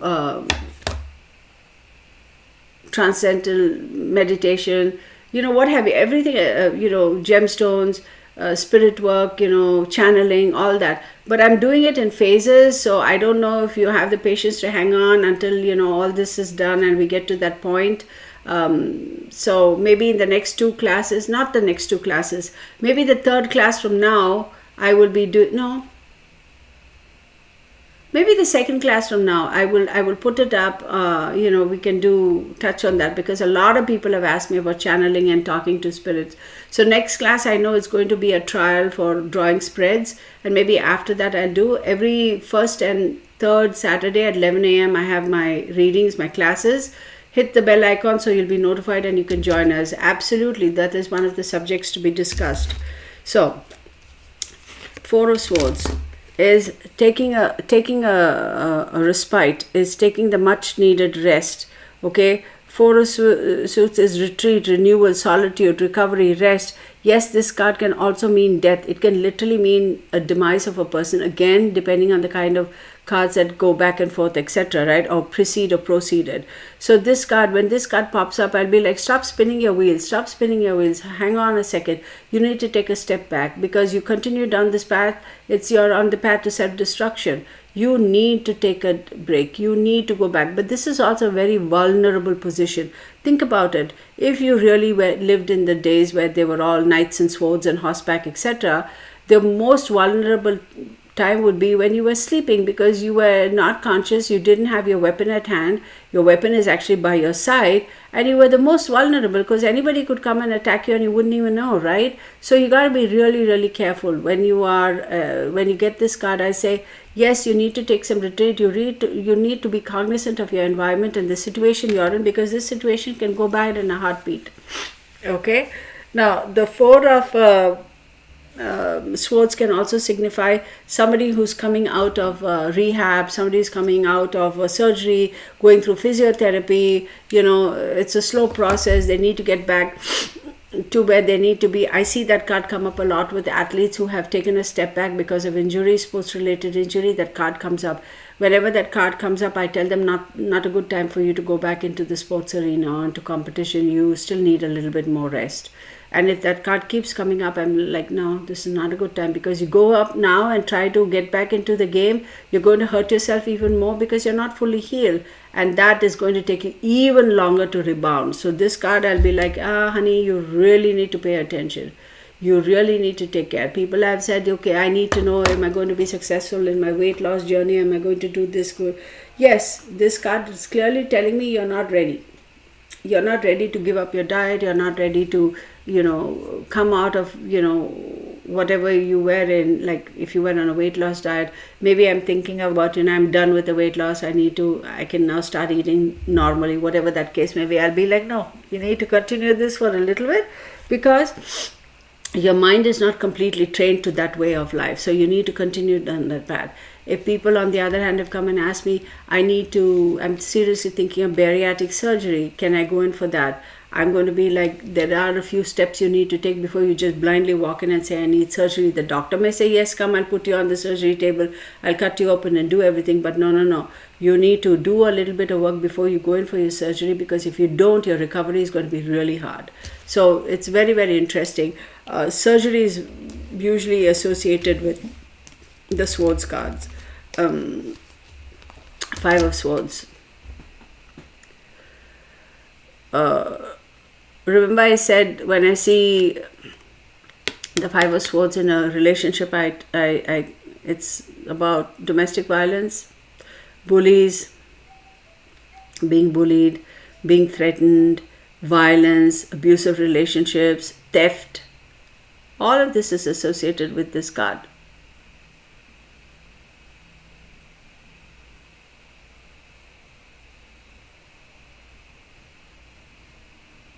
So, yes, you guys, thank you, Texas Patriot. So, clearly, I want to make this announcement, everybody. Next, I had originally scheduled a class for the 20th, that is next Saturday. Because I'm going to be traveling, I canceled that and I'm doing that class today. So, just so you all know, the next class is going to be, so on the 20th, there is no class. So, the next class is going to be on December 4th. December 4th will be the third class for esoteric whatever live stream. Okay, so just know that 20th there is no class, and the next class is going to be on December 4th. Okay, please know that. So with the Five of Swords, I'm also going to say, watch your back though. Watch your back with all that bullying and the threatening and that abusive relationships and violence and this, that and the other. You need to be really careful. Now, those of you who are in the police and the military and all the active duty and active police, and that card pops up, I always advise them to carry a protective amulet. we'll get into all of that, y'all. That's so interesting. I do know a couple of people who are actually in the police field. There was before I moved here, the residence I was staying in, I had 1, 2, 3, 4, 5 people in the police who were police officers as my immediate neighbors, like literally the one on the right, the one across, the one next to him, the 2 houses below, and this side. One of them was of course retired. So Dallas PD, Fort Worth PD, DEA agent, and the other guy worked in some other department. He was a detective or something else. So I know because I've done readings for a couple of these guys. They carry specific amulets with them that help protect them, because they are constantly, watch your back, because you're walking into a situation that's very volatile. You don't know who's carrying a weapon, who's not, etc., etc. So it's like a protective amulet that they carry, and they always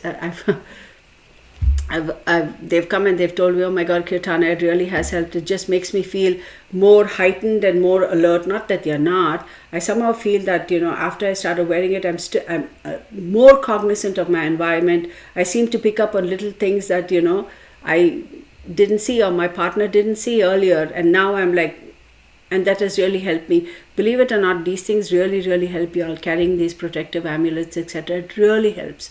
There's a lot of power in it because the intention that's gone into it. It's so strong, and so, that's all. I won't go into it because we'll go off tangent again. Now, let's talk about the Six of Swords. Moving away from a negative situation. Six of Swords is a necessary transition. This is something that you have to do. You don't have a choice. Life has put you in a situation. Life has put you on a particular path and trajectory where you have to move away from a particularly negative situation. Now, there's 2 ways these cards can play out. Sometimes you see the Six of Swords right here. The swords are in front of this lady. Sometimes you see the swords at the back of this guy. So that depends on how you look at it. So if it's at the back, people say, oh, they're leaving a negative situation, going towards something new. If it is in front, it says this journey is going to be a little bit testing for them. Whichever way you look at it, I'm going to say with the Six of Swords, this is a necessary transition you have to make. Remember, I always keep saying, sinus issues is the energy coming through you. I feel like, oh, Ari, I don't want sinuses. And you're right. I had it this morning when I was cooking breakfast for myself. I was doing this, and right over here, you know how your head feels heavy? Oh. Okay, whatever. We'll deal with it because I guts it. Okay, I can deal with this. Oh, I hate the sinuses. And I get hit bad. I do. And yeah, this morning. Anyway. So remember I keep saying that the universe gives you what you need when you need, not what you want when you want. So if the universe has put you on this trajectory where this is something you have to go through, this transition, you don't have a choice, you have to go through. I always tell people, look, it's a difficult thing, right? Transitions are not, change is difficult for a lot of people. People are not so easy to accept change because it's a fear of the unknown. Trust in the fact that as difficult as this transition, this journey, this thing is, this move is, this relocation is, this going towards something is, it's going to be good for you. So just trust in that. Have the confidence, have the faith. Don't go thinking that, oh my God, I'm going to fail. No, this is a good thing for you because the universe has put you in this situation. See, the universe has taken control. The universe is not telling you have a choice, you can go. Universe is saying, no, honey bunches of oats, you are going. So just go. So have the confidence, okay? Now, Seven of Swords. Betrayal, theft, dishonesty, having a great need to run away. This card pops up a lot. Stay safe, Aquarius girl. Where's Aquarius girl? What's going on? Gotta go, guys. Storms. Oh, God. Be safe, honey. Take care, Aquarius girl. Be safe. So this card also comes up a lot when we'll tell him that. Thank you. Just found up he's coming home from Thanksgiving. Awesome. So this card also pops up and it says when people are stealing, what do they call it? intangible assets, right? Like when people are stealing your ideas, people are stealing your projects, people are stealing a plan that you had, a drawing, maybe a program, a project, whatever. When people are stealing something from you, this card will pop up. When you are stealing from somebody else, this card will pop up. This card always also says that you're planning on running away from a particular situation that's gotten a little too hot. This card will say somebody else is stealing something from you, literally stealing from you and running away. Or somebody has stolen a part of you, like in relationships that have gone bad. So be careful of this card, okay? When the 7 comes, it clearly states theft, betrayal, dishonesty, and running away. Clearly, one way, shape, or form. So this is a heads up. It's like, be careful, watch your surroundings, take care, look, take care, right? That sort of a stuff. So watch that. Now, 8 of Swords, this is a very interesting card. 8 of Swords, to me, it clearly says that here she's blindfolded and she's bound. But see, it depends on the kind of deck you read. Some deck you can clearly see that they can wriggle their hands out. Some deck they can't. So this deck, I feel like she's tied. She's in a situation where she's bound, imprisoned, right? So with the 8 of Swords and you're imprisoned, it's almost like self-imposed restrictions. It's isolation, it's imprisonment, it's being in a situation where you don't know what to do, being in a situation where you feel like there's no way out, there's no way to go. How do I do this? What do I do? It's a complete, like a situation which is so scary that it just leads into this. It just leads you to this. And 9 of Swords is having the nightmare, the grief, the depression, the anxiety, because you're like, I don't know how I can get out of this. I can't seem to find a way out of this. I can't cut these ties loose. And grief, depression, anxiety, it's that feeling completely abandoned, feeling completely, tied to something, don't know a way out, can't breathe. And how I can't see the light at the end of the tunnel. This is a very scary combination. It speaks a lot about a person's emotions and how they feel. When that card comes up, those 2 cards come up, I really, really feel sorry for the people, because it's a tough situation to be in. And then we have the 10 of Swords. 10 of Swords is feeling complete. Look, I mean, these cards, just forget about what I say. Just look at the pictoriously. Think about it. Look how when these cards come up together, it's telling a story right there. And it does come up like this sometimes. So this card is telling me that you've hit absolute rock bottom. Absolute. C.S. Alderon says, love you all. Oh, love you too, girl. Aquarius girl, be safe. So, and Scout Inquirer, you too had a little bit of a testy weather, didn't you? Be safe. So this is feeling completely hitting rock bottom. This is feeling like I'm done. I'm like, I have been stabbed to the back and down to the ground, and I can't shake loose. It's the 10 of Swords is, it does mean a complete ending, hitting rock bottom. This hits people who file bankruptcy. This hits people who have major addictions and who can't find their way out. This also speaks to people who have completely destroyed their relationships or had their relationships destroyed. This is a very tough card to have, the 10 of Swords.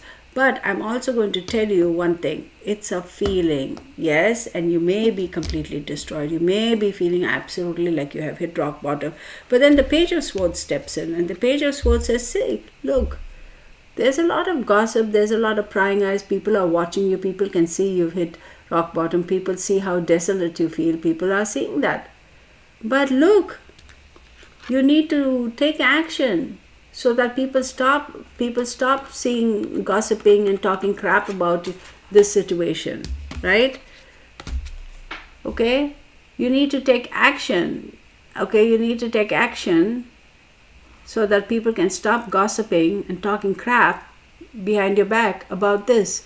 So you really need to take action. It is difficult to take action. How do you take action? How do you take action? Look at that. This is, you want to get out of this situation super fast, right? You want to talk yourself out of this situation super fast, right? You want to change this situation super fast. You're like, I need to take action. I need to go. I need to change. I need to do it. You can do it. You absolutely can. But you have to take the initiative. Okay?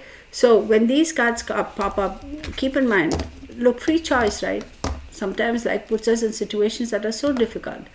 Free choice is a very integral part. We all know we have free choice. But there are some things that we cannot directly control at the moment.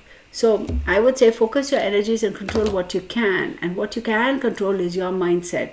Swords is all about the intellect, the mind, how you feel in here, how you process things in here. So I would say if you can control your mindset, you can change everything. You may not be able to control outside entities, outside people, what they do.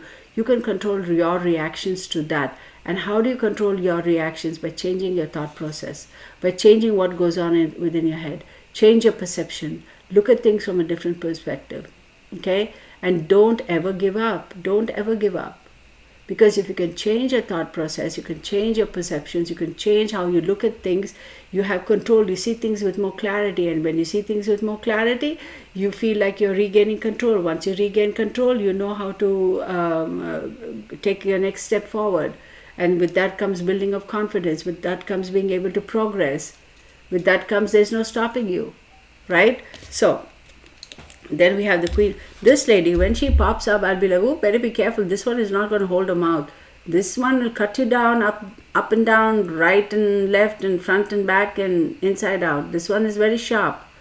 She's very sharp. With her words, she'll chop you up to bits and, this one is like, thank you, Scout Inquirer.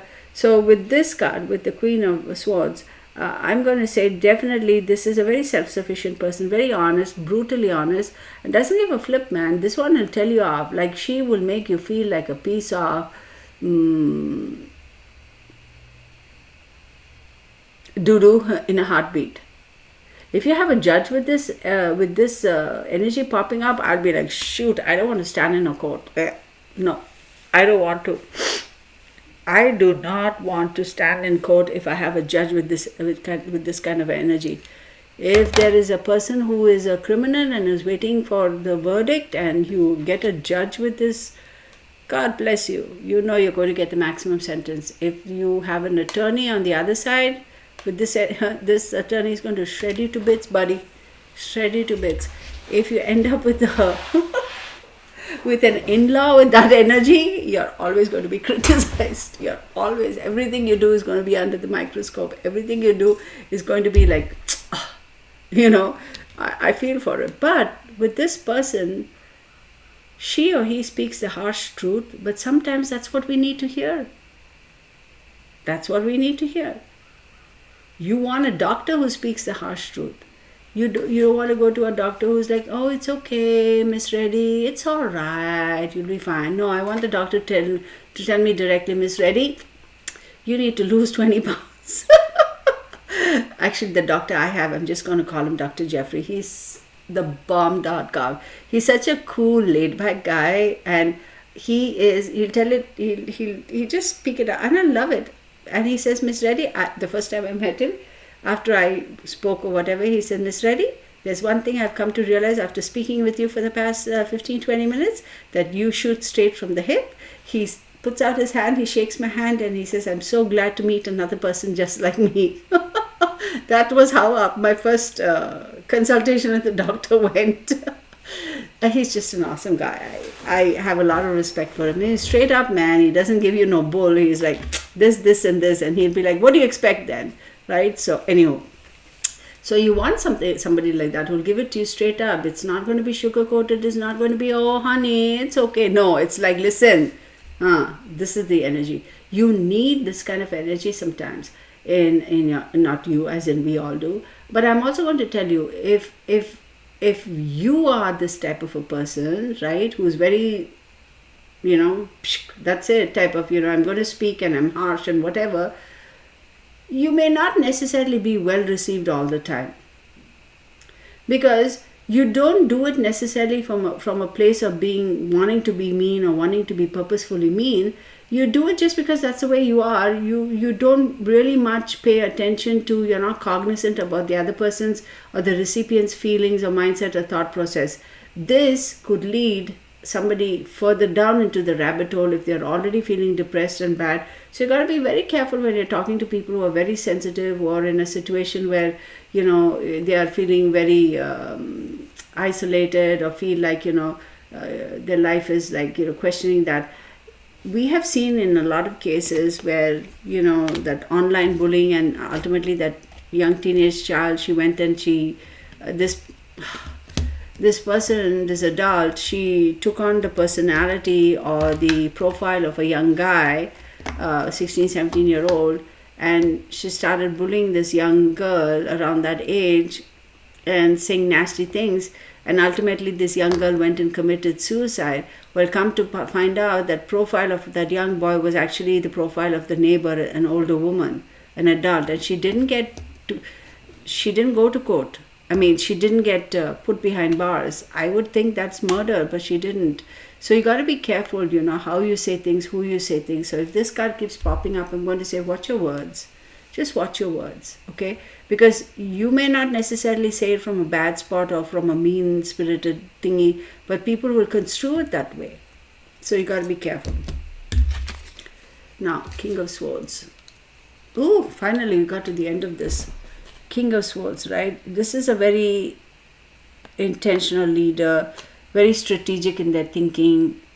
This is somebody who I'd like to have as a business partner, because this person, like the King of Wands, is all about going out and taking action. This person is all about thinking strategically, right? These are usually the planners, right? If you look at the military, these are the guys who are, strategically planning, how they're going to go about doing A, B, C, D, E, F, G. Now, this also comes about people who are in, what do you call that department in the police when they plan how to entrap these drug peddlers or whatever, the DEA people. What is that particular department called? Oh my God, I don't know. These people also show up a lot in the logistics business, because there's a lot of strategic thinking that is involved. These business planners, the people who promote businesses, who start going IPO, right? You start with a company and you want to take them to the next level to be traded in the stock exchange, etc. People like this is who you need. You need somebody like this in your office, in your company, if you want somebody who's a very strategic thinker, because they have so much of clarity and they don't bring emotions to the table. This is the kind of person who's like, you know what? Show me the proof. It's like, show me the money. It's like, I need to see before I decide. Very smart about how they move things around. Very good at planning, long-term plans, short-term plans. This is the kind of person who really takes a lot of pride in this. These kind of people always, this energy pops up a lot with people who are in the logistics industry, believe it or not. It pops up so it's glaringly obvious.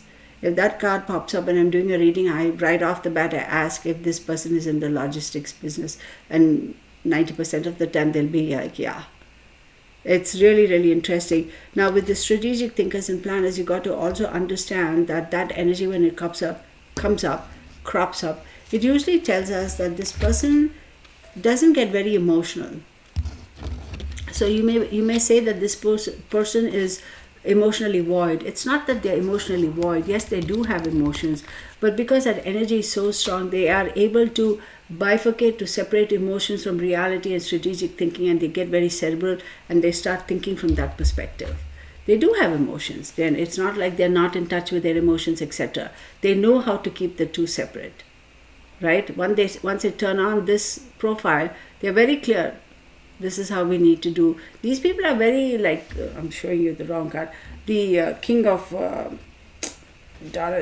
Swords, right? They're very cutthroat, for lack of a better term. And I don't know how to. When I say cutthroat, again, not in a negative way, like mean and whatever, but they're very to the point. They're like, there's no fluff to it. There's no fluff. It's like, let's just get on with it.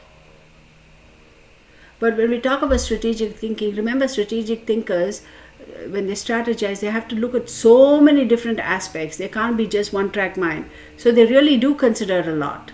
So there we go. That's that. So we're going to stop at this, right? I don't know.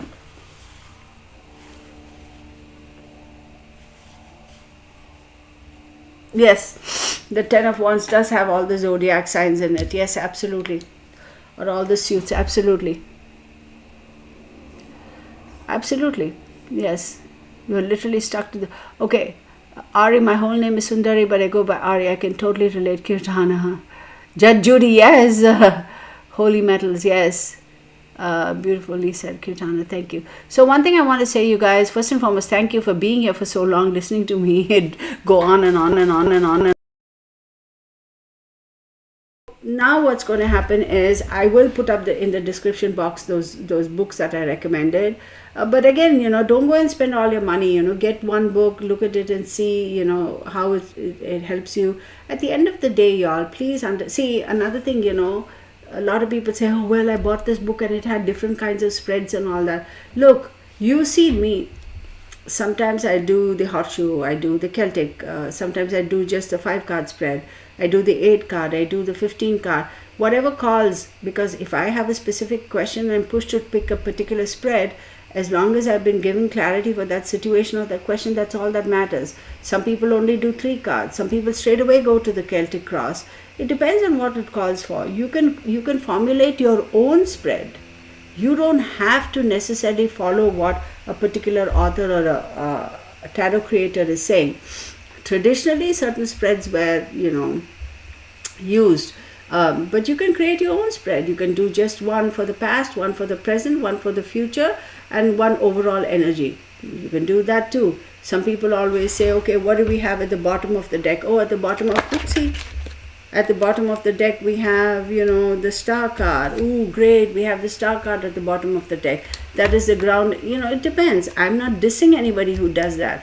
Whatever works for you, however you're comfortable in doing your readings. Some people say the bottom of the deck means that's the overall energy. I don't know. Whatever works for you. So please, don't be so gung-ho about, I have to learn how to do the Celtic spread. I have to learn how to do the witches spread. I have to learn how to do this spread, that spread, the Russian gypsy spread.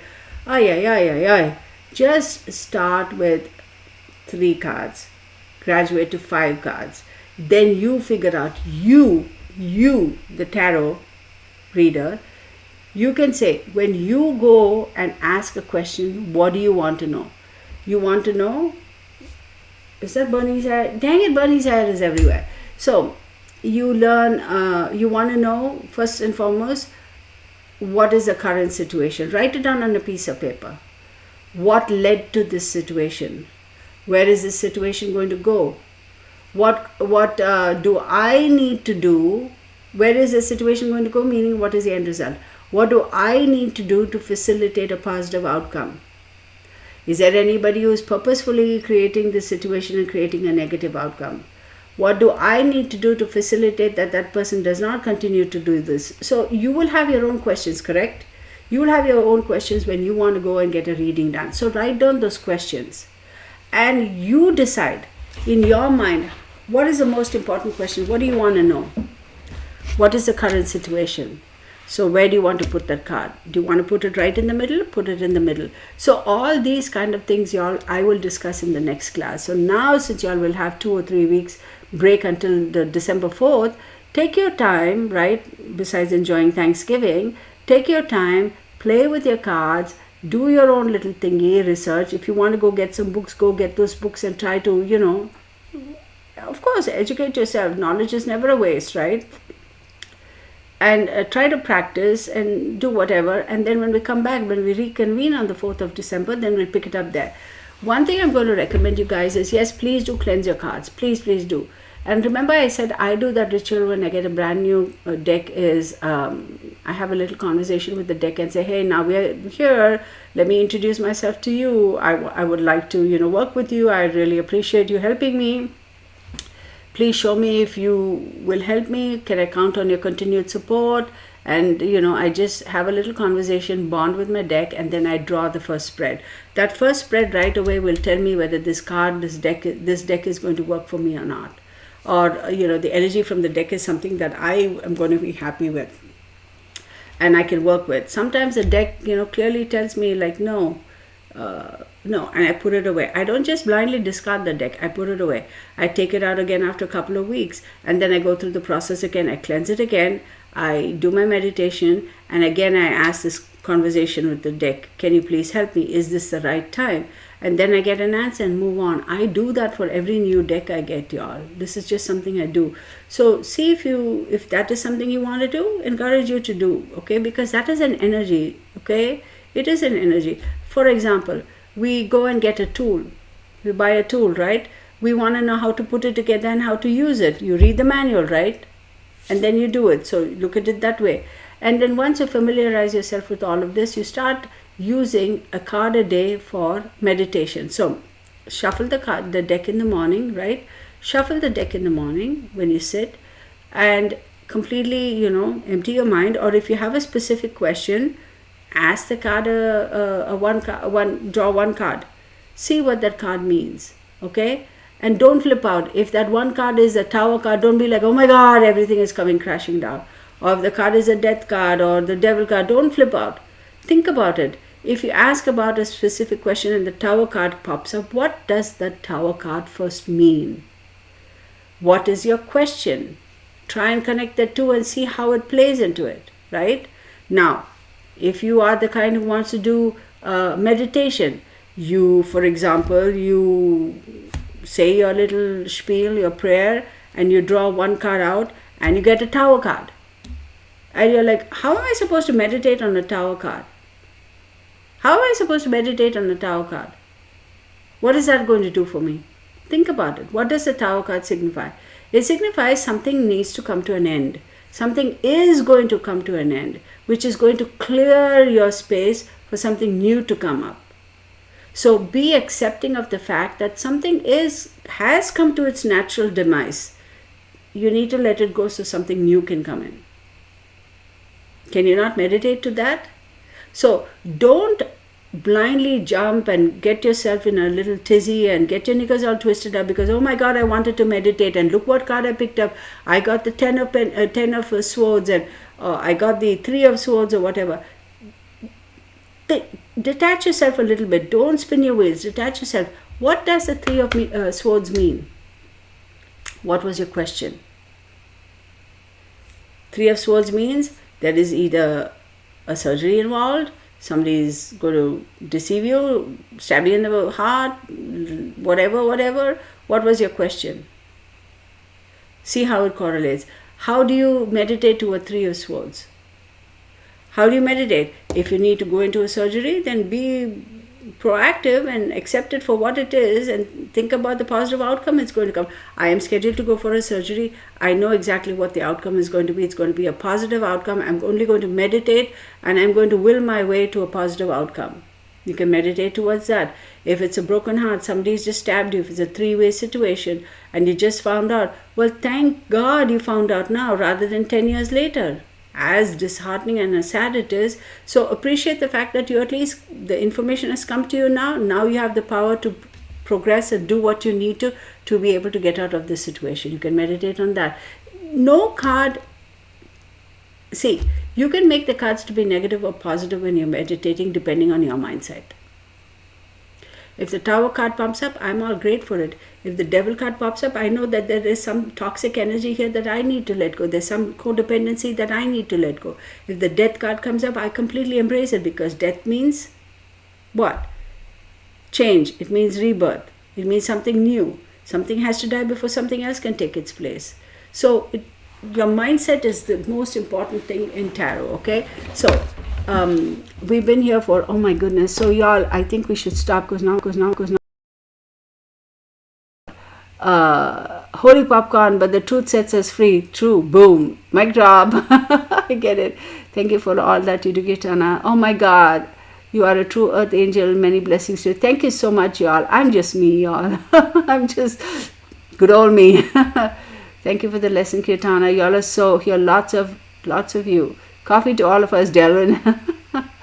Reminder, today was a substitution. Thank you, Texas Patriot. Can we all get a shout out for Texas Patriot for the incredible job she's done as usual?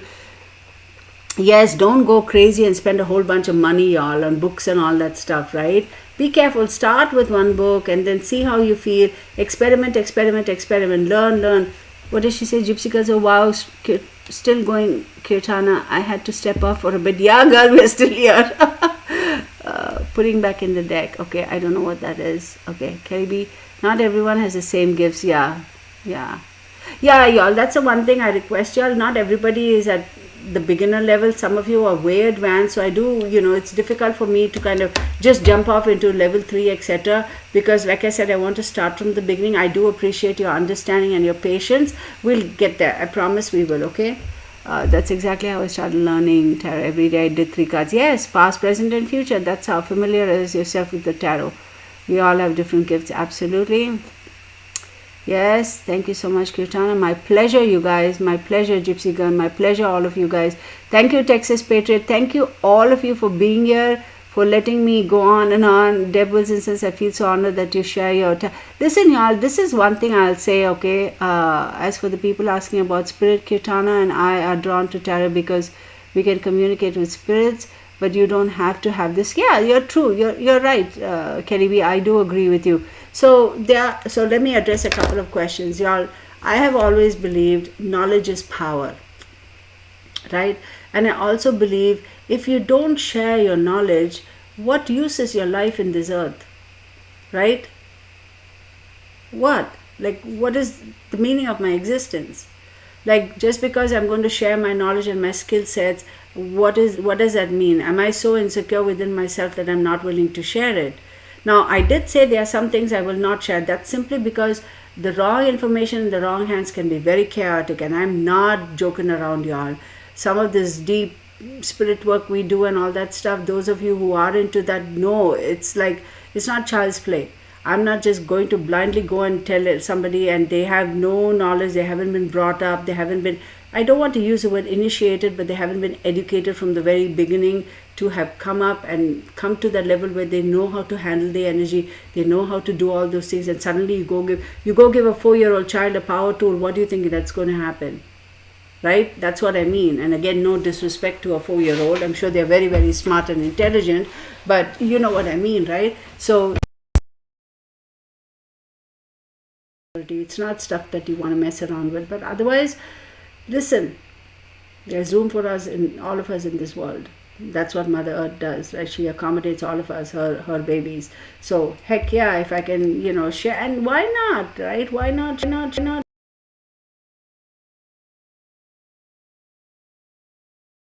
Like I said, you don't have to be a psychic, medium, empath, sensitive, tarot reader, astrologer, numerology, everything packed into one. You don't have to. You are who you are. If you have psychic abilities and you happen to read tarot, well, yay for you. If you're an astrologer and happen to be a medium, yay for you. If you're a sensitive and happen to be a tarot reader, yay for you. Is there a rule that says if you're a tarot reader, you have to be all of those? No, you don't. Some people are just not that sensitive. They are not psychics. They are not mediums. It's just tarot readers. Some people just do palm reading. Some people do just numerology. It is what it is. You don't have to have all of those titles. You can't force spirit work. You can't force being a medium. You can't make somebody be a medium. You can't make somebody be a psychic. You can't make somebody be a sensitive. Either they are or they're not. If they are, maybe they're not finely tuned to it. Maybe they haven't really accepted it. They haven't built on it. They haven't let it flourish. If they're not, they're not. But to a certain extent, all of us as human beings do have a little bit of instinct. They say, trust your gut instinct, trust your gut instinct. We all have that gut instinct, right? So please don't feel that you have to be a psychic or a medium to be a tarot reader or vice versa. No, you don't. Yeah, don't go spending crazy amount of money on all those things, right? Okay. Texas Patriot, people may borrow tarot books from other cities too. True, go to the reference desk. Oh, I have to look at that. Reference desk, I didn't know what that was. Okay. I learned something, Hope. And these days, considering how a lot of our public libraries go online, it's cool, right? You don't even have to go to the library. You can do it. Oh, thank you so much, Texas Patriot. Tarot card for beginners. Yes. Yes.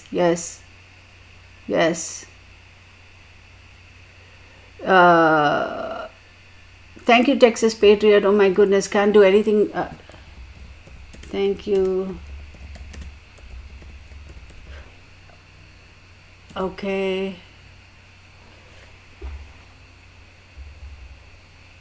Hats off. appreciate you. Y'all, one more thing I want to tell y'all is with regards to, what was I going to say?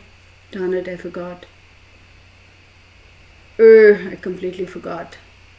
Yeah, for those that I was supposed to go and send your gifts and all that, I'm actually, after now, hopefully I'll have enough time to go to the 2 o'clock, go to the post office and send your gifts off. Now, Thanksgiving, y'all, this is a heads up, people, just kind of watch out, or rather, hear me out. I have a little bit of an announcement, yes, I have a little bit of an announcement to make.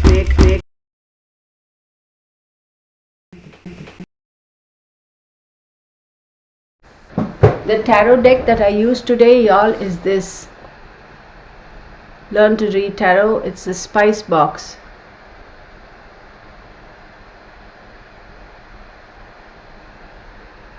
Okay?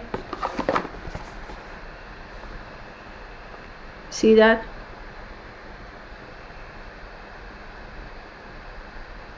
It comes with a nice little bag. That's a really nice bag. Okay? And I like this because they use recycled material.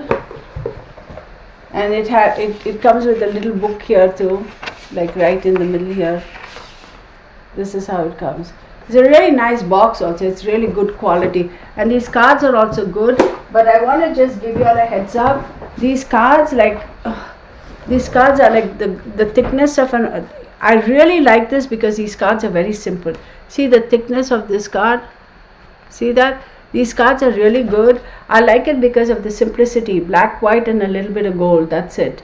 No fluff. No crazy stuff to kind of confuse us.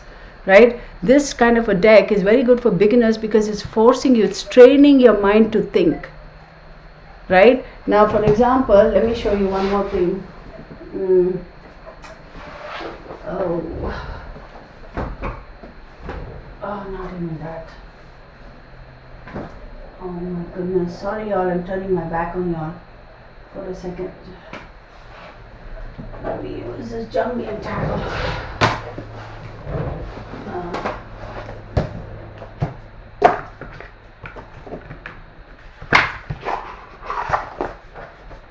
See, this has all this imagery on it. The colors come into play, then the sun signs, the animals, what's he holding in his hand, what color is it, yada yada yada. This starts getting into a different level because you can interpret every single thing here. So for beginners, keep it simple. This really does train your mind, this deck, it really does train your mind, and it teaches you from the very get. You don't learn bad habits. How about that? You literally don't learn bad habits. So do that. Okay, y'all, one quick announcement before we wrap this up. These aren't the same metallic cards from the other readings, are they? What do you mean other readings? This is the same one I used the last time for the first class, Mary Ganuts.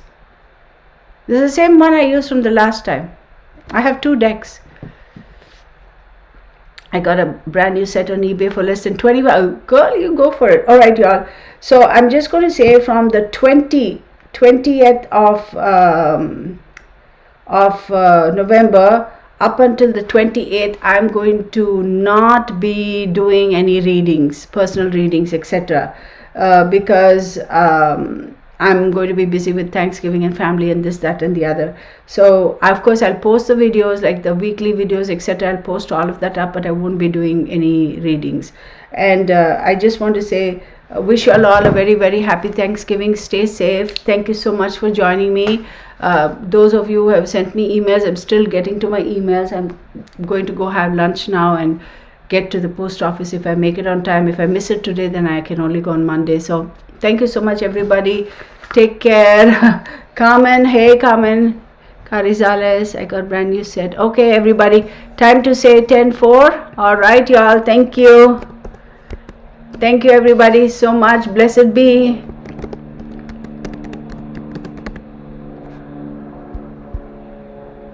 All right, y'all. Yes.